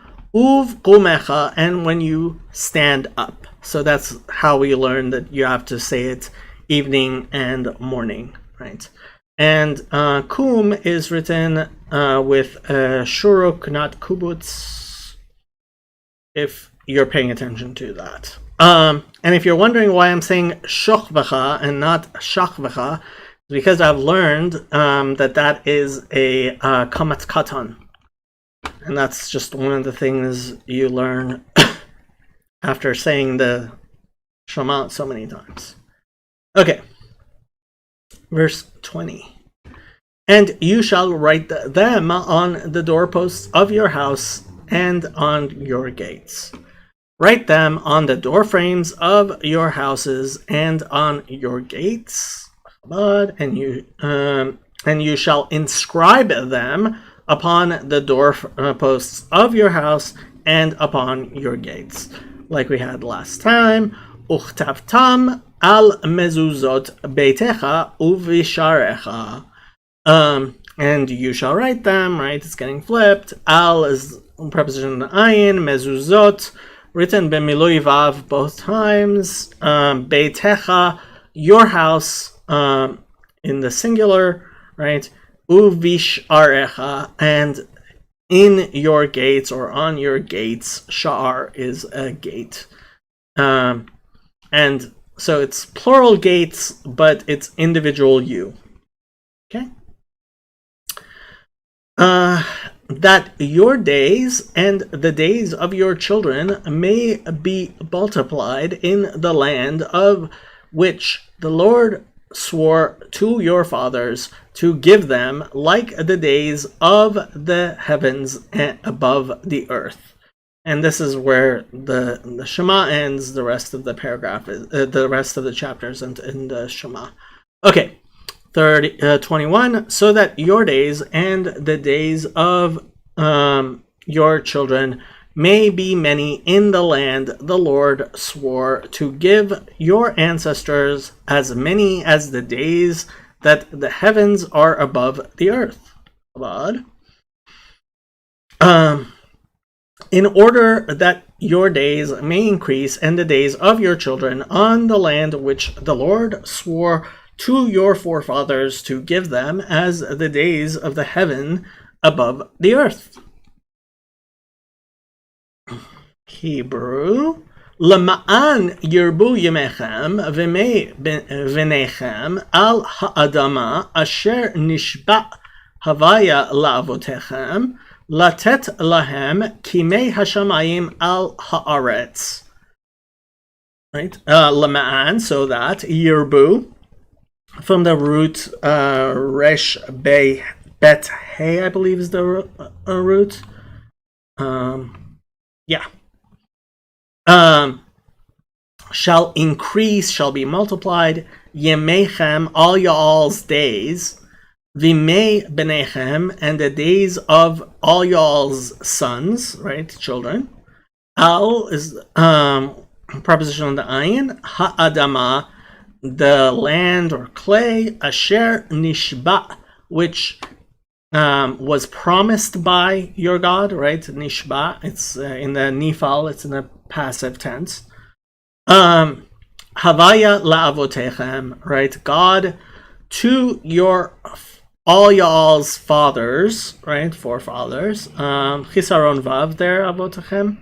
Latet, to give, lahem, to them, kimei, as the days, hashamayim, of the heavens, right? It's in construct form with hashamayim, and al is the preposition with the ayin, right? Upon or over haaretz, the land.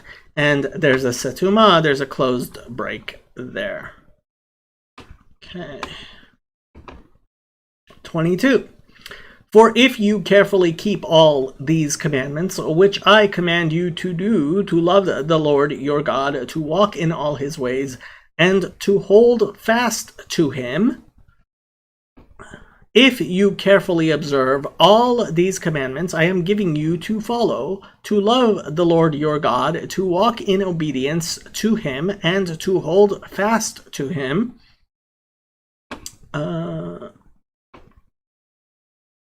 for if you keep all these commandments, which I command you to do them, to love the Lord your God, to walk in his ways, and to cleave to him,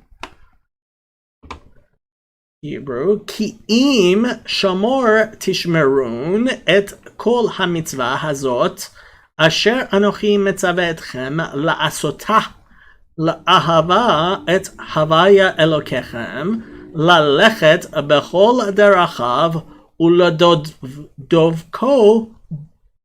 בו. Sorry. לדבקה בו. Okay. Ki'im, so if, yeah, I mean ki'im, that shows up a lot. Shamor tishmerun, so like we had shamor tishmeru before, but now it has a pedagogic nun at the end. Right? Pretty much the same. The shamor is bechisaron vav. Et kol hamitzvah, right? To all the commandment in the singular, hazot, this particular commandment, hazot, asher anochi metzaveh etchem, which I, in the more formal, metzaveh, in the present tense, command, etchem, all y'all, la'asotah, to do it, right? This particular mitzvah. And that's bechisaron vav. La'ahava, to love, right? Et havaya elokechem, to the Lord, all y'all's God. Lalechet, to walk. Bechol darachav, in all of his ways. Uladovko, so the root is Dalad bet kuf, which means to stick, to cleave to, right? This is the same verb that's used in Genesis when it says that a man shall cleave to his wife, right? So similarly, you should cleave to God, right? Devek, a dibuk can be a poltergeist in Yiddish, and it also means glue in modern Hebrew.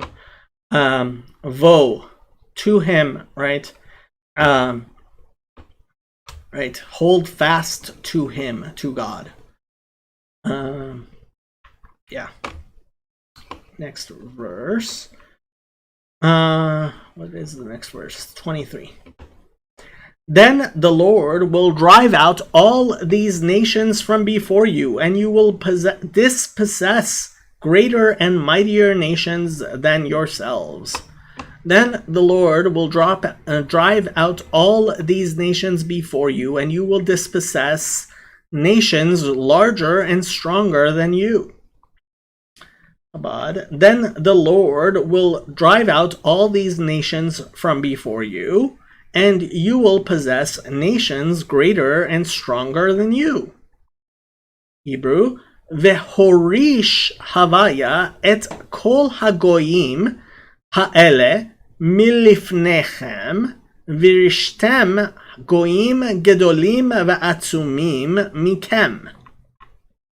So, Horish is it's a strange, so it's in a hefil, it's in a causative of yoresh, which means to inherit, but here it means to dispossess, right? To take or keep from inheriting, really.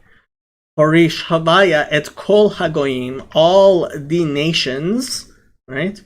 Ha'ele, these nations, mi lifnechem, from before all y'all, virishtam, and you will inherit from them, right? So he's going to. So the previous one was causative. This is the kal, the simple, right, of the same root. Goyim gedolim, right, large nations. Ve'atzumim. So etzem, ein tzadek mem, literally means essence.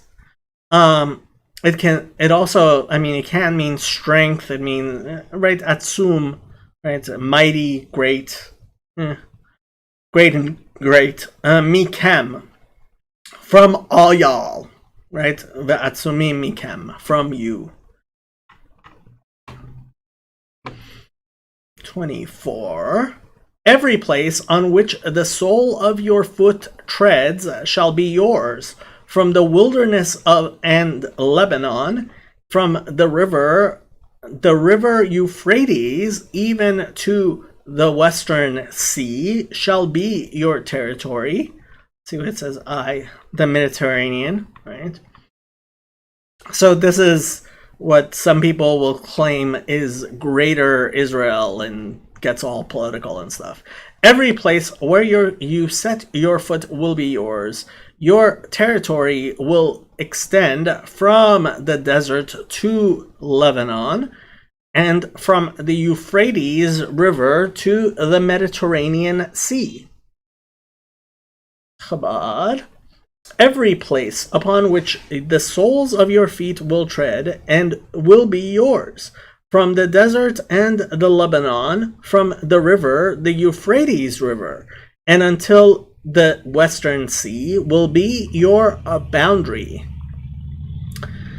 Kol hamakom asher tidroch kaf raglechem, bo lachem yeh min hamidbar, ve'ha-Lebanon, min ha-Nahar Prat, ve'ad hayam ha'acharon, yihyeh gevulchem. Okay? So, kol hamakom, every place, right? All the places, right? And like I said, makom, again, can also refer to God, right? And here it's been miluivav. Asher tidroch, right? The root here is Dalet Resh Chaf, which means so derech means a way, tidroch means to beat a path, right? Which you tread upon, right? Kaf is so it can be palm, but this is the palm of your feet, so it's the soles. Well, not really soles. It's actually the bottom of your feet, right? Kaf. Kaf can also mean spoon. It's the surface of. Raglechem, of all y'all's foot, right? Foot is in the singular, but it's all y'all. Bo, upon it. lachem shall be yours, right? It's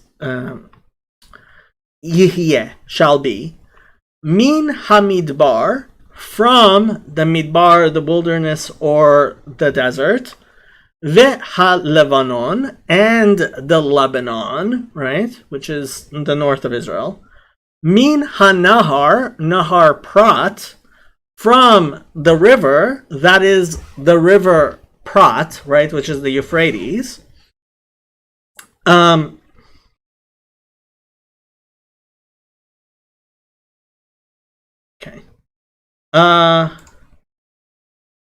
Ve'ad hayam ha'acharon, and until the literally last sea, but I mean, it's talking about the Mediterranean, the Western Sea.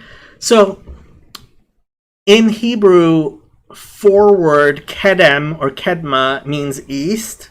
So kedem means early or before. So acharon is the opposite of kedem. So it's the last, it's the western, right? Yihyeh shall be gevulchem, right? And gavul is a boundary, right?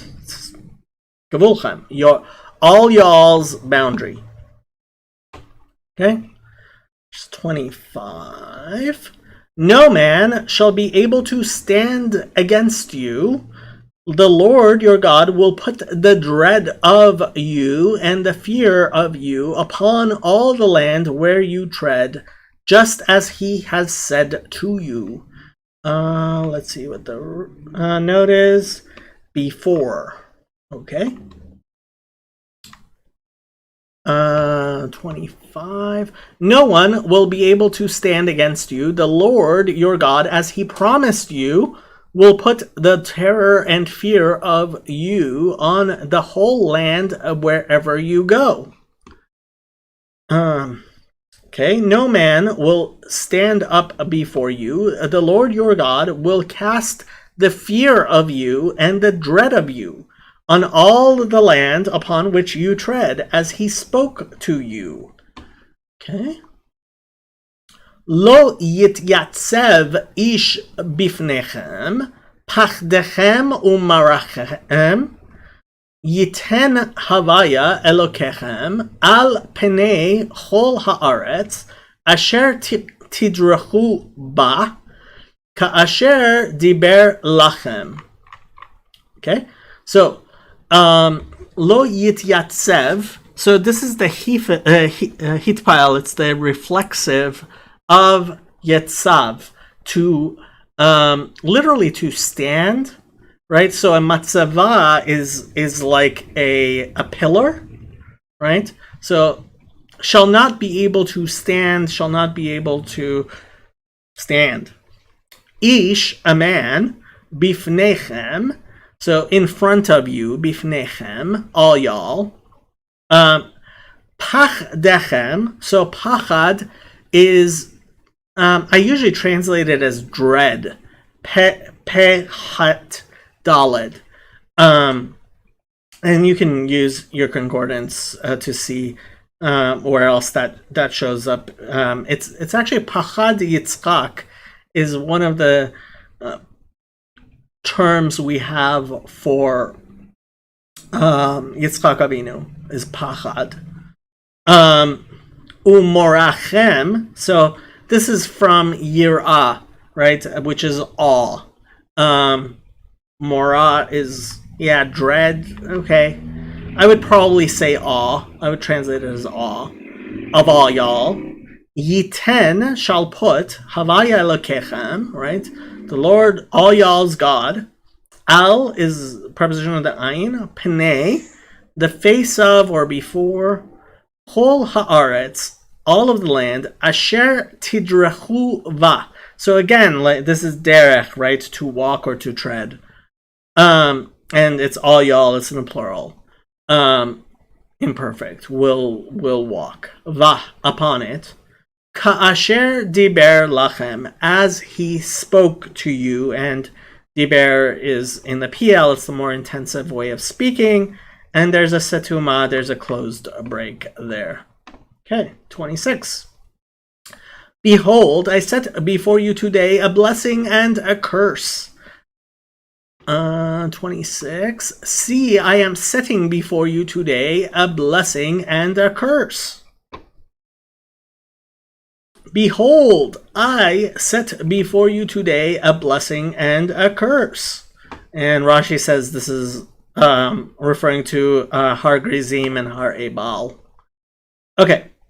Re'eh anochi noten lifnechem hayom bracha uklala. And this is something that also gets repeated later again. So, re'eh, right? It's the command form of to see. Resh aleph he. Anochi, right? I. Noten, set or put. Lifnechem, in front of you. Hayom, today. Bracha, a blessing. Uklala, or a curse, right? Kuf lamed lamed is one way of saying a curse. Kalal. Yeah. 27. The blessing, if you obey the commandments of the Lord your God, which I command you today. The blessing, if you obey the commands of the Lord your God that I am giving you today. Abad. The blessing that you will heed the commandments of the Lord your God, which I command you today. Right? And Rashi is saying that it's the blessing if you, because the Hebrew, well, we'll get to there. So, et habracha asher tishme'u el mitzvot havaya elokechem asher anochi metzavetchem hayom. Right? So, I mean, you could translate this. The blessing is that you will listen, but the blessing if you listen is the pashut pshat. It's the simple understanding of it. Right? So, the blessing, asher tishme'u, that you shall listen, but here, if you shall listen, right? It's an imperfect. All y'all will listen. El is the preposition of the aleph, mitzvot havaya, right? So commandments is in the construct form with the tetragrammaton, and elokechem, all y'all's God. Asher anochi metzaveh etchem, which I, in the more formal, and this is in the present tense, right? Command you, etchem hayom, all y'all today. 28. And the curse, if you do not obey the commandments of the Lord your God, but turn aside from the way which I command you today, to go after other gods which you have not known.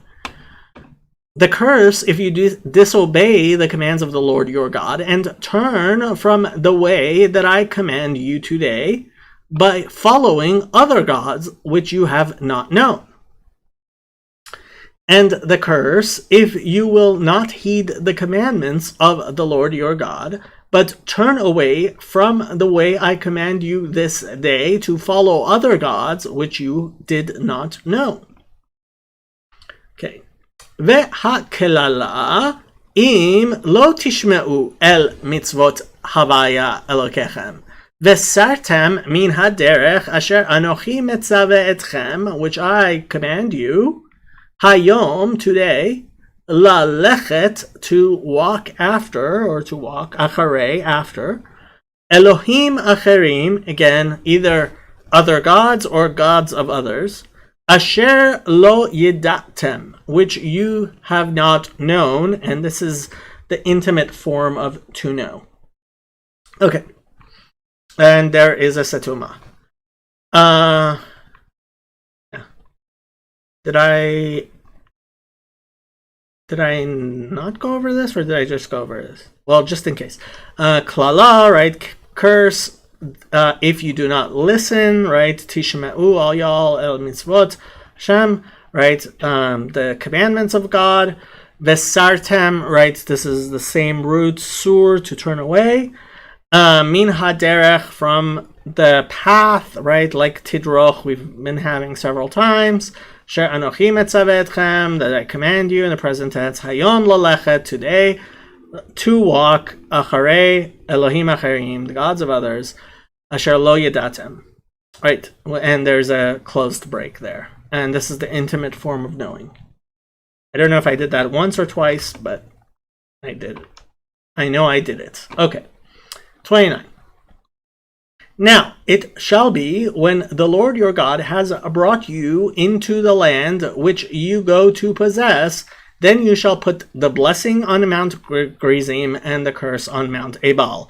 And this is the famous thing where they stand on the two mountains and they write Gerizim and Ebal. When the Lord your God has brought you into the land you are entering to possess, you are to proclaim on Mount Gerizim the blessings and on Mount Ebal the curses. And it will be when the Lord your God will bring you to the land to which you come to possess it, that you shall place those blessings upon Mount Gerizim and those cursing upon Mount Ebal. Okay, Hebrew. V'haya ki yaviacha havaya elokecha el haaretz asher atava shama lerishta v'natata et ha-beracha al har Gerizim ve'et ha-kelala al har Eval. And I agree with the Chabad here, because while in the Hebrew it's pretty clear that what it's saying is v'haya ki yaviacha, right? And it shall be when God shall bring you. It's in the Hefil, causative of bo, to come, right? Hashem Elokecha, the Lord your God, singular you. El haaretz, preposition of the aleph. Asher ata va, which you, singular again. Ba, come, right? It's in the participle. It's in the present tense. Shama, the hey at the end is the directional hey, not the feminine singular. Lerishta, to possess it, to inherit it, right? Because eretz is feminine. Venatata et habracha, and you shall put the blessing, meaning you shall stand on that mountain to say the blessing. I think that's pretty clear. So you shall put the blessing, say the blessing from, I would actually probably translate it, al, preposition of the ayin, har Gerizim, the Mount of Gerizim, right? Ve'et haklala al har Ebal, and the curse upon Mount Ebal. Yeah. Is facing under each of the curses. Yeah. Okay, and you can read the Rashis, which is going off the Gemara there, talking about that whole ceremony. Okay. 30. Are they not on the other side of the Jordan toward the setting sun in the land of the Canaanites who dwell in the plain opposite Gilgal beside the terebinth trees of Moreh? I don't know, are they? As you know, these mountains are across the Jordan westward toward the setting sun near the great trees of Moreh in the territory of those Canaanites living in the Arabah in the vicinity of Gilgal. Okay. Are they not on the other side of the Jordan, way beyond in the direction of the sunset, in the land of the Canaanites, who dwell in the plain opposite Gilgal, near the plains of Moreh? There's a lot of Rashis here. Okay. Halo hema be'ever hayarden, acharei derech mevo hashemesh, be'eretz hakenani, hayoshev ba'arava, mul hagilgal, Etzel Elone More. Okay. So, halo. So the article, right, hey, at the beginning of a word can turn it into a question, and that's what it's doing. So is it not? Halo, right? Lo means not. So question lo, is it not? Hema, they, right? And here the pronoun is being used as the verb to be, that in the present tense. Be'ever hayarden, on the other side of the Jordan. Acharei derech, towards the way, after the way, right? Mevo hashemesh. So mevo, obviously here it means the setting sun, right? Mevo shemesh ad mevohu, right? When the sun comes, when the sun sets, right? That's it's a turn of phrase in the Hebrew. Be'eretz hakanani, in the land of the Canaanites. Hayoshev ba'arava, which dwell, it's in the present tense, right? The Kanani, which dwell or settle, live. Ba'arava. So they're translating it in the plain. Arava, I translated it as west, right? Erev means evening, right? So where the setting sun is. Mul hagilgal. So mul is a directional word meaning against or opposite, I guess. Yeah, front, in front of. Shows up a lot of times, 36 times in the Bible. Yeah, of Gilgal, right? Gilgal literally means to roll, but Gilgal is a place. Etzel, which means close to or near, right? Beside. Elone More, right? So Elon is a tree. Elone are trees, but generally oaks. They're raw, big trees, right? Elone More, of More, wherever More is. I'm not very good at atlases. Bill Schlegel has a Bible atlas. Highly recommend it. Probably will tell you exactly where that is. Okay. 31. For you will cross over the Jordan and go in to possess the land which the Lord your God is giving you, and you will possess it and dwell in it. You are about to cross the Jordan to enter and take possession of the land the Lord your God is giving you. When you have taken it over and are living there, Chabad, for you are crossing the Jordan to come to possess the land which the Lord your God is giving you, and you shall possess it and dwell in it. Ki atem ovrim et hayarden lavo lareshet et haaretz asher havaya elokechem noten lachem virishtem otah veishavtem bah. Okay, so because atem, all y'all, ovrim, it's in the present tense, are passing over, right? Crossing over. Hebrew, right? Ein bet resh. Et hayarden, the Jordan, right? The Jordan River, yeah, hayarden. Lavo, to go or to come, right? La reshet, to possess or to inherit, right?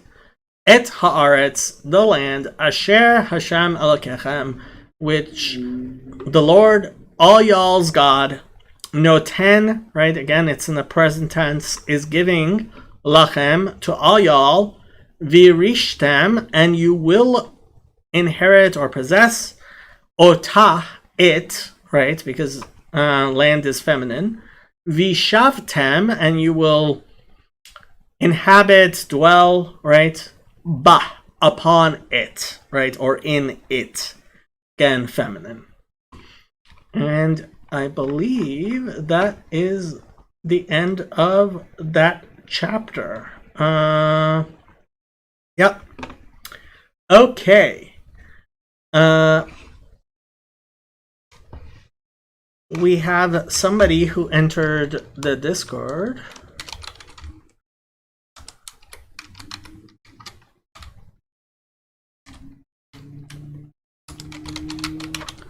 I don't know if there are any questions anybody has. Honestly, milk and honey gets used so many times. There must be tons and tons of drushas. I just can't think of any right now. The only thing I can say is chalev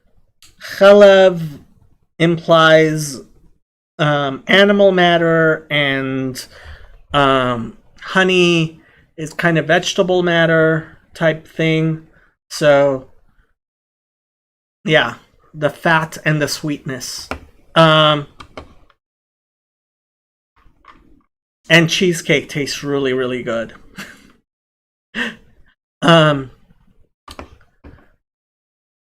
Other than that, I am going to say Tsefania 3.9. I am also going to hang around here for a little while, in case anybody has questions or anything. So Tsefania 3.9. Ki az epoch el amim safa berra likro hulam b'shem havaya la'ovdo shchem echad. So, and thus God will turn over a pure language for all of us to call in the name of God and to serve Him together. Yep. Please like, subscribe, ask questions, make fun of Dominic for not being where he's supposed to be, because apparently the country of France hates him.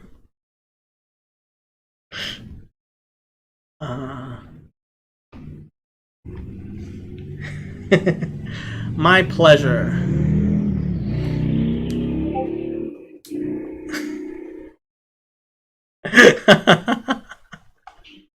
You know I love you.